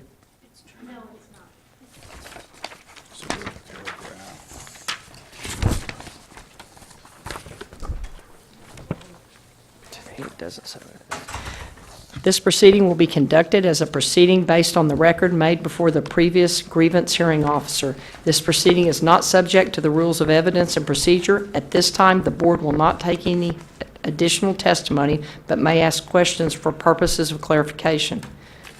The board also has the discretion to not consider any material or testimony not introduced previously at the other levels of the complaint procedure.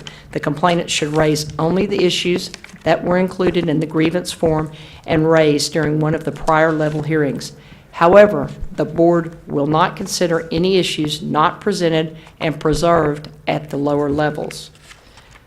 A record will be made of this proceeding in accordance with the requirements of the Texas Education Code.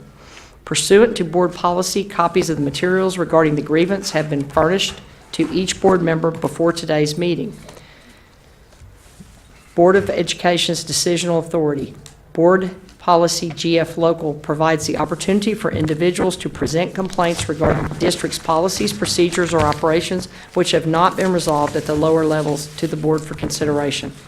I will now ask members of this Board of Education who are present whether each of them is prepared to participate in this process in a fair and impartial manner and to render a decision in the same manner.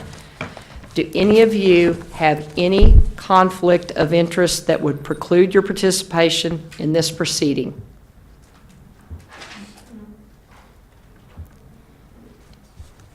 Hearing nothing to the contrary, let the record reflect that the members of the board present at this hearing are committed to reaching a fair and just decision in accordance with the evidence presented at the lower proceeding and the rules governing this process. Let the record also reflect that Trustee Ramos is not yet in this room. And this question will have to be asked of him when he returns, correct? Opportunity for oral argument. As the proponent of the claim and the party with the burden of proof, the complainant will go first. The complainant will also conclude with a reply to the argument presented by the administration's representative. Each side will have a total of 10 minutes to present its case. While a portion of that time may be reserved for rebuttal, the total amount of time may not exceed 10 minutes. The complainant may divide his time as he chooses. Following oral arguments, the board may ask questions of the representatives. The parties and board members should avoid speaking before another speaker has finished so that the court reporter can make an accurate record. Are there any questions about the procedures that will be used during this Level 3 hearing? Seeing none, Ramona Soto will serve as timekeeper for this hearing. We are now ready to hear from the parties. Mr. Forbes, how do you wish to divide your time? I'll speak for 7 minutes and divide 3 to Mr. Jennings. 7 minutes for yourself and 3 to Mr. Jennings? Correct. Okay. If I'm understanding it correct, can I separate it that way? Is that correct, Ms. Soto? There's an opening and a closing, so you may want to reserve some time for So you could open and reserve a certain number of minutes at the end, and Mr. Jennings could be in the middle? Is that what you? Where, how do we judge? That's fine. You go ahead and open, and then you let me speak in a minute. Okay. At the end. Okay. Tell them you want a minute at the end Yeah. after me. That's fine, and then at the end, when he speaks, then I'll reserve a minute for him, and then after him, I'll speak the following minute. So if I'm understanding the breakdown, it'd be 8 minutes, 10 minutes total? 8 minutes 8 for minutes, you, one for him, and then one back yes, to ma'am. you? Are we all good? You may now make an opening argument. Okay. Mr. Forbes. First of all, I want to thank you all for having this meeting today. And basically, it comes down to in September, August of 2016 or 2017, I was offered a position with the MCP program at Morningside Elementary. After going through the assessment and rehiring process where they checked my situation, which I told them I had previously been at Western Hills High School, redid my information, came back that I was eligible for hire. At the time, I was looking into turning in my direct deposit form. I couldn't figure it out online. I went inside the admin building to turn it in, and it came back to me from Carlos Mendoza that I had a do not hire on my record with Fort Worth ISD. And upon asking him, well, what's the do not hire for? It was because I did not complete my certification when I was under probationary certification from 2012 to 2015. So looking at the paperwork, of course, I went into looking at the files, and it says my probation certificate ended on December 26th of 2014. And it popped into my head that I didn't start at Western Hills in December, I started in September. So when I looked into my information, it showed that, and you all, I just got the binder, so I don't, there we go. That in my account, it shows that I started on September 27th, and I have that information somewhere here. But I started September 27th of 2012, and it gave me another year where my expiration was September of 2013. I'll find it here in a second. So what happened was that was my first year, September to September. My second year, which was renewed, on my account, it shows that my second year started on December 26th of 2013, which totally omitted the first 3 months that I was there at Western Hills. So technically, my time should have started September of 2013 to September of 2014. After signing my third year contract for 2014-2015, it's clearly stated I had until July 10th of 2015 to complete all certifications. Well, because of a system error, I don't know what the process does when I put in my probationary certificate, who runs it, who sends it to the district. Because of that 3-month error, the December 26th of my certification being expired happened. And so over the break, it was expired. Once I got back from break, it was brought to my attention in January, and actually it was January 8th, where I had the email from Luis Ortiz that says you've completed all your ACP program requirements. You need to basically log into your TIL account and apply for your standard certificate because your probationary certificate expired on December 26th, which I did. In a statement of an overview, it says that I did not comply with that. I have my TIL account paperwork that shows not only did I pay it, when I was called in to speak with Mr. Rufino Mendoza, I showed him I paid it for the renewal. He denied it. And I also have the paperwork that shows after he denied it, I asked for a refund. Because if you're not going to accept what I was told to do, I want my money refunded. In saying that also, at the end of the year, I had an end of the year assessment. There were a lot of write-ups in my file that were exaggerated. One was excessively false by another teacher's statement. And this was in my second year at Western Hills, where my first year under a different assistant principal, I had no write-ups. My teaching is basically off the table. Even having my last meeting with Ms. Cynthia Rincon, I can recall when we started our meeting, her opening statement was, well, Mr. Forbes, due to your PDOSs, you were an excellent teacher. And I was. So from my assistant principal the second year, I go my first year, efficient exceeding proficiency. Second year, I get written up twice on the first 2 days of school for leaving the kids unattended. It's fine, I understood it, but it was a mistake. I didn't think I would be written up for it. Then the second day, not checking my box in a timely manner, which was 9:30 in the morning, which according to the handbook, I just need to check it daily. So I've had even, and that's one thing I know they'll argue is the actual write-ups, the excessiveness of the write-ups I've had. Not saying I was perfect my first year, but to my understanding, a new teacher is supposed to be guided by assistant principals to help them succeed. Not every little thing that happens, I turn around and I have to go sign something because I was written up for things that some weren't even factual, and then some that, you know, one would say premature. I was asked, well, were you put on a growth plan? I was never given a growth plan option, so I had no clue what it was. So ultimately, I'm here today to say I have a do not hire on my record. I was offered and accepted a job with the MCP program at Morningside Elementary from Principal Carradine. And at the time, I was not able to fulfill that because what was told to me by Fort Worth ISD from HCM was that because the grant-funded program gives the money to Fort Worth ISD, then it's paid to us as employees. I'm still under the contract of I can't take funds from Fort Worth ISD. So even looking at my paperwork, character references, my coaching was put into question. I've been a coach now technically 7.5 years, 2 at Western Hills, 5 at Fort Worth Country Day. And my head coaches who I coached under for those 7 years all have written statements to say Mr. Forbes was not only a great coach, he had a rapport with the parents, on and off the court, the kids loved him. So when I see in my file that his coaching was in question, well, where? Show me that documentation. When I sat with the parties involved and I have a 2 for being prompt to school on my final assessment, well, show me paperwork where I was continuously late to school. They couldn't provide it. You don't have a rapport with parents. 2, show me where my parents of my students or players have came to you and said, Mr. Forbes is not doing, or Coach Forbes is not doing what he's supposed to be doing. I was never provided any of that information. So it puts my character in question, which I know from my assessment and reading these files that I'm not what this displays, but it was displayed based off of false documents and some basically being premature on my end. And looking at the teaching aspect, it's not a question, coaching's not in question.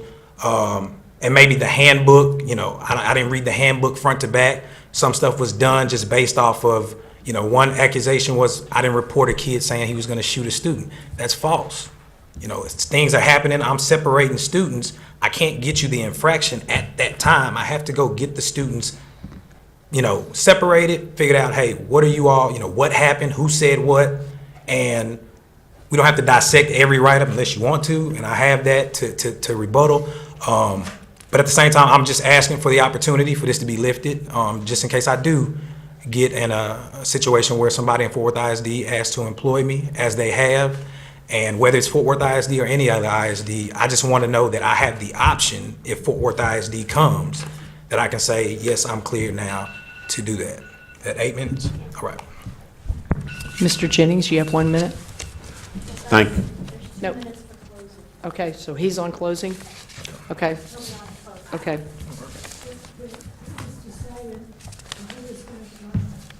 Yeah, that's what.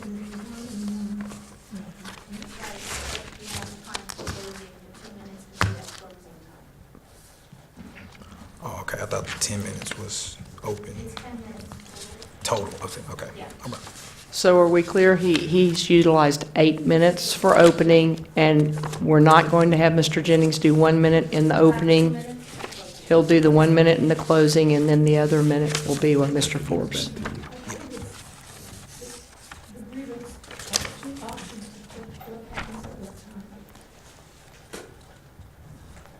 Counsel, Dr. Sutherland has a question regarding process. If you don't want a closing statement, you can use your total 10 and not close.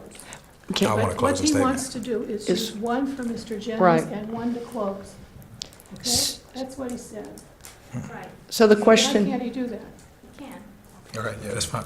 So the question is, if Mr. Jennings and Mr. Forbes want him to finish this 1 minute on the open, he can do so? Absolutely. Do you all want it on the open or on the close? Close. Close, we'll do it on close. Close, okay. Thank you. Thank you, Dr. Sutherland. Thank you, council. Okay, administration's representative, you may now make your argument. Please proceed with your presentation. Thank you, President Jackson, members of the board. You have all been provided with a packet containing the factual documentation. I will just address the main issue. The main issue in this case and in front of the board today is a change of the do not hire code for Mr. Glenn Forbes. Mr. Glenn Forbes was employed by the district as a coach at Western Hills High School, from October 2012 until March 2015. Mr. Forbes' probationary certificate expired on December 26, 2014. Mr. Forbes received letters and emails from HCM advising him that his certification was expiring and it had expired, and the steps that he needed to take to renew his certification and what would happen if he hadn't, if he didn't do so.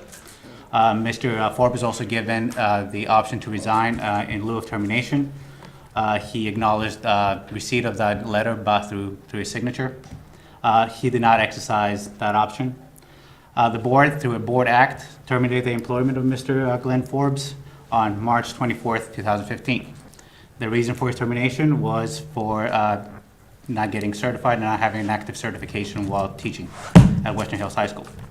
As is district practice, anytime the board takes action to terminate a person's employment, that individual is marked as ineligible for rehire. Mr. Forbes made multiple attempts to have his code changed.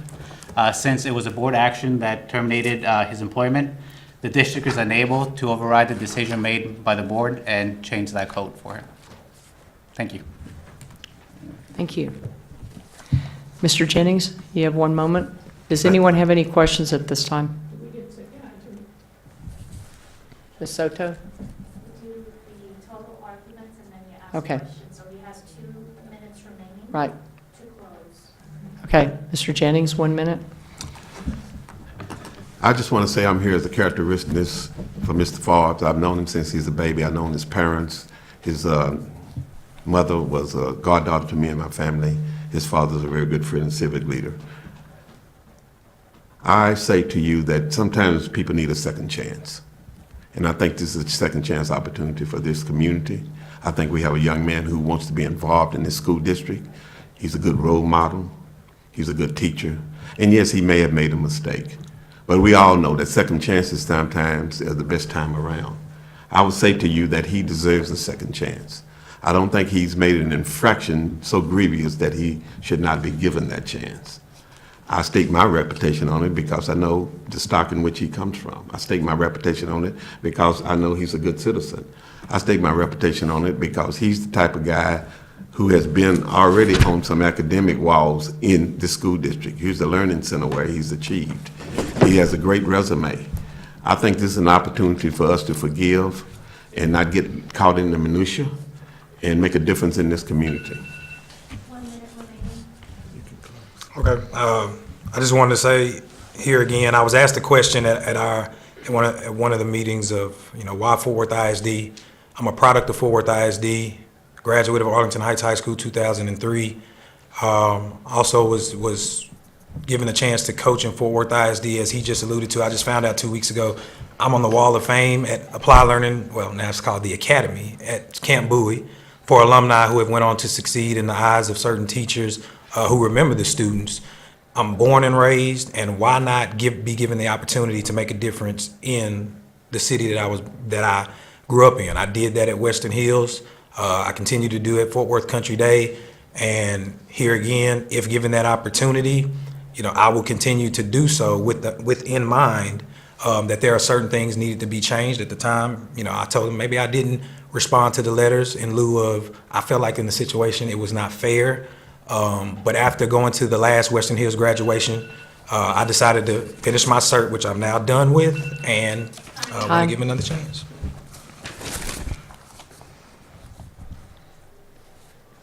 Having heard the arguments of both parties, it's now appropriate for members of the Board of Education to ask any questions of the representatives. Ms. Paz? So you currently have your active teaching certification now? Correct. I passed my certification in June of last year. Here again, after leaving Western Hills' graduation in 2017, which was the last group that I either coached or taught. I had quite a few parents come to me and just say, hey, Coach Wood, we miss you. We wish you still would have been there. You know, taking pictures with the students. A lot of them that I still keep in touch with, whether it was last year's graduates or previous years, they come to me for information, getting into college. Some want to play college basketball, which I did, so kind of giving them an avenue for that as well. And I had been offered positions in not only Fort Worth, but other districts, and I was not certified. So just that was kind of the breaking point of, okay, let me get this behind me. Let me get certified. And so I went ahead and did that.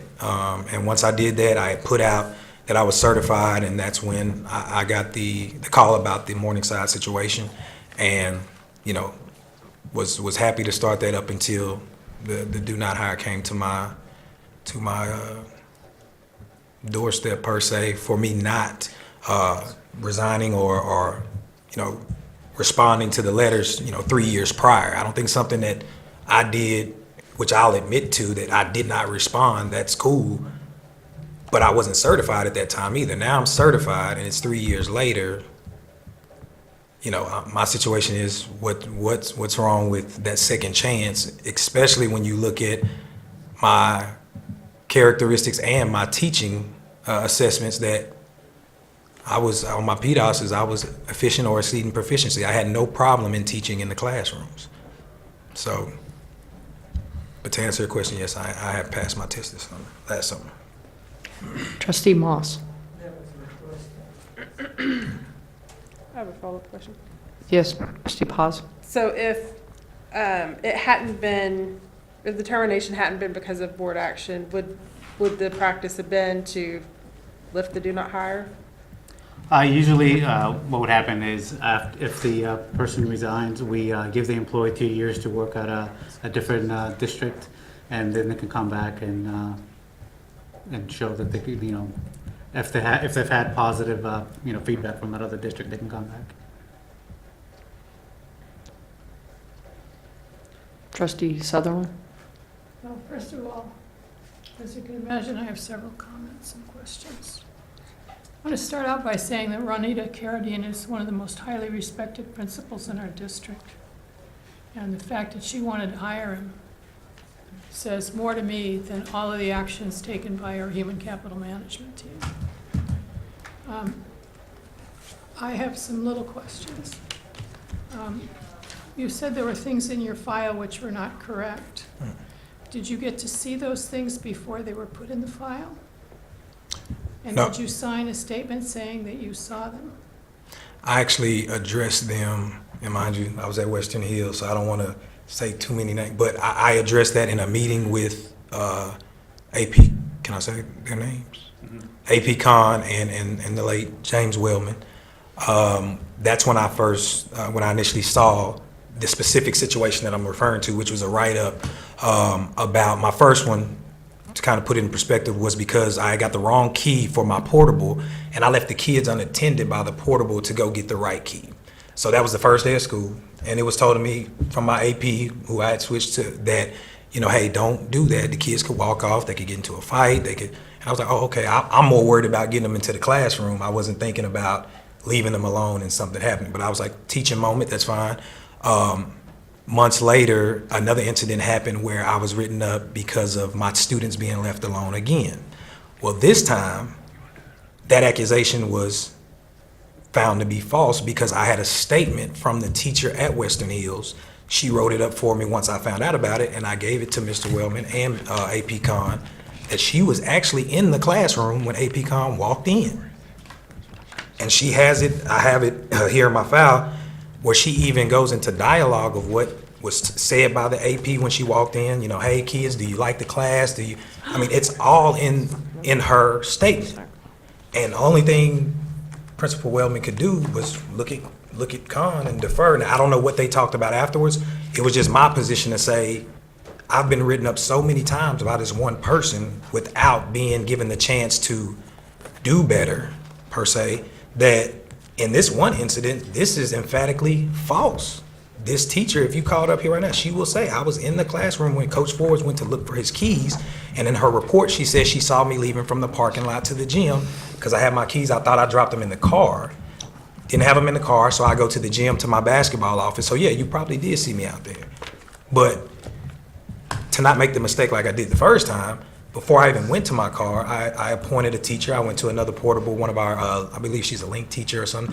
I said, Miss Young, can you watch my class because I gotta go find my keys. So that's what I mean by there were write-ups in my file that were 100% false. Okay, but let me go back and ask again. Okay. It's important to me to know whether things were in your file that were put there without your knowledge. No, I remember that situation. I remember the situation. I can't recall being written up right then and there and addressing it then and there. So if you're asking, did I not see it until I was terminated? Is that what you're asking? That's a possibility because we didn't go. You should have had a right, if I may speak, you should have had the right to see the document before it went in your file. So my question is, did you see these documents before they went in your file, and did you have a chance to comment on them? Apparently not, because when I have it, I don't have, there's not a signature, my signature's not on the form. Okay, that's all I need to know. Okay. I would like to say one other thing.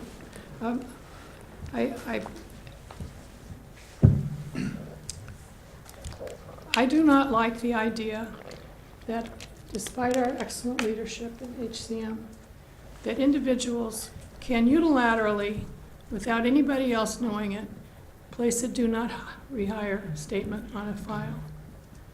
I find this profoundly worrisome. And so from my perspective, the do not hire should not be a reason for not letting him work. We have a case here, I mean, and I find it's a very personal thing, but when I was a little younger than you, I actually helped a kid run away from home. And you can be put in jail for that. I was very fortunate, it's a true statement, and I was very fortunate that we had a very nice principal, and for some reason he liked me despite the fact he thought I was crazy. But, people do dumb things, and those schools can be very difficult. People who haven't taught in those schools for years, they say you shouldn't judge other people if you haven't been in their shoes. I'm telling you, some of those situations are unbelievable. I mean, the idea of writing a guy up because his door was locked and he had the wrong key, and he's out in a portable. I mean, what's he supposed to do? Just stand there and yell? So I will be opposing or supporting his effort to get rid of the do not rehire. We'll deliberate in just a little bit. Oh. Any other questions? Dr. Sims? Yeah, I'd just like to make one statement. Very few young people in this town who I don't know their parents or either them. Mr. Foss may not know me, but I know his family. I knew his mom. I knew his dad.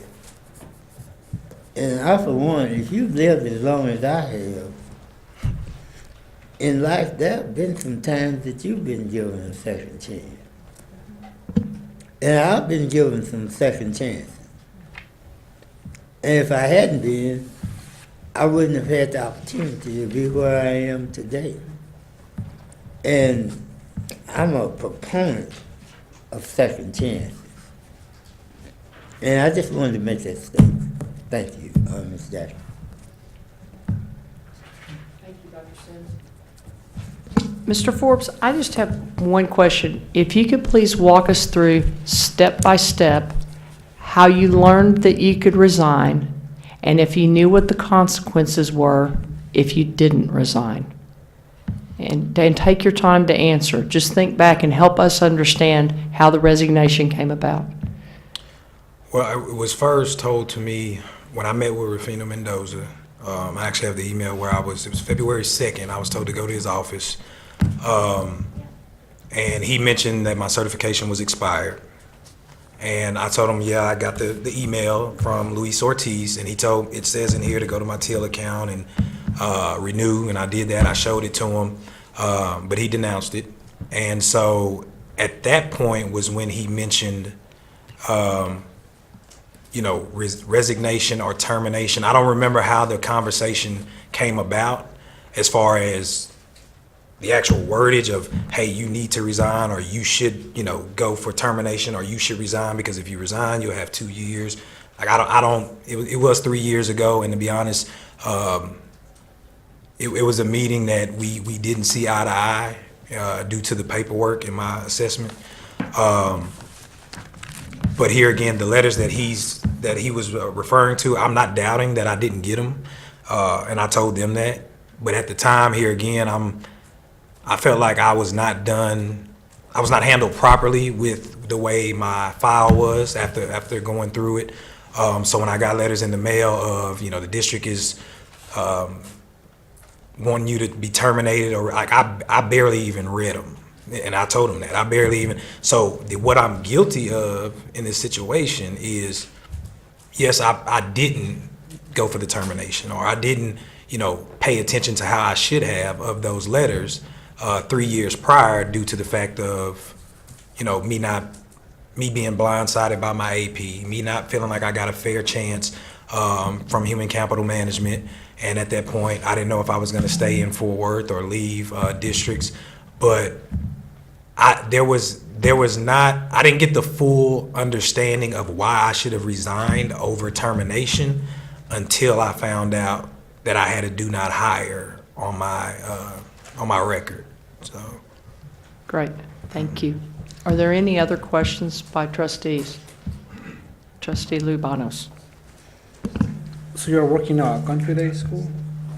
I've been a seasonal coach at Fort Worth Country Day for a total of 5 years. I was there for 2 years, left Country Day, went to Western Hills for 3 years, and then I just finished up my 3rd year at Fort Worth Country Day just as a seasonal coach. And I work at programs at the school, basketball camps, breakthrough programs I've worked on at the school. So I'm not an actual teacher there, but I am an employee seasonal of Fort Worth Country Day because I coach basketball. So you're there 3 years? A total of 5, but this year was my 3rd consecutive year back. I was there 2, left for 3, and came back 3. Okay. Thanks. Are there any other questions? At this time, I will now instruct the board members regarding the procedure for reaching a decision in this matter. This board, having heard the evidence, may take any action and enter any order it deems lawful and appropriate within the time specified in board policy. Its order may include a decision, 1, which sustains the decision of the Level 2 hearing officer, 2, overrules the decision of the Level 2 hearing officer, 3, returns the matter to the administration with instructions, or 4th, sustains the previous decision in part and overrules the previous decision in part, and if necessary, modifies the decision of the previous level. Mr. Forbes, the board will now move to closed session under section 551.071 for legal advice.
You ready to go?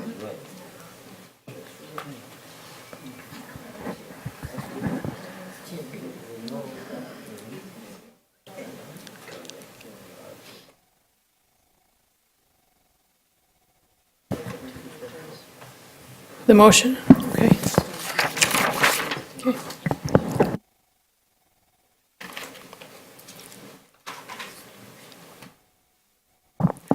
It's 8:48 PM, and the Fort Worth Independent School District Board will now convene in open session to render our decision on the grievance.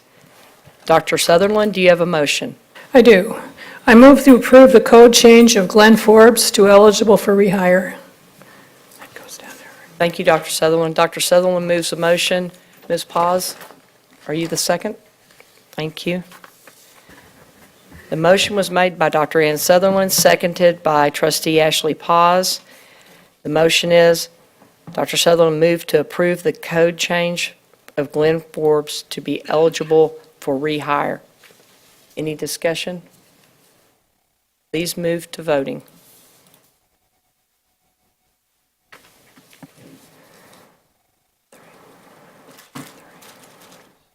What am I missing? What am I missing? Tia? Dr. Sims? Sims? And the motion passes 7-1. The board will communicate its decision to the complainant in compliance with the board policy GF local. This grieving hearing is now adjourned, and on that, this board for this evening is adjourned.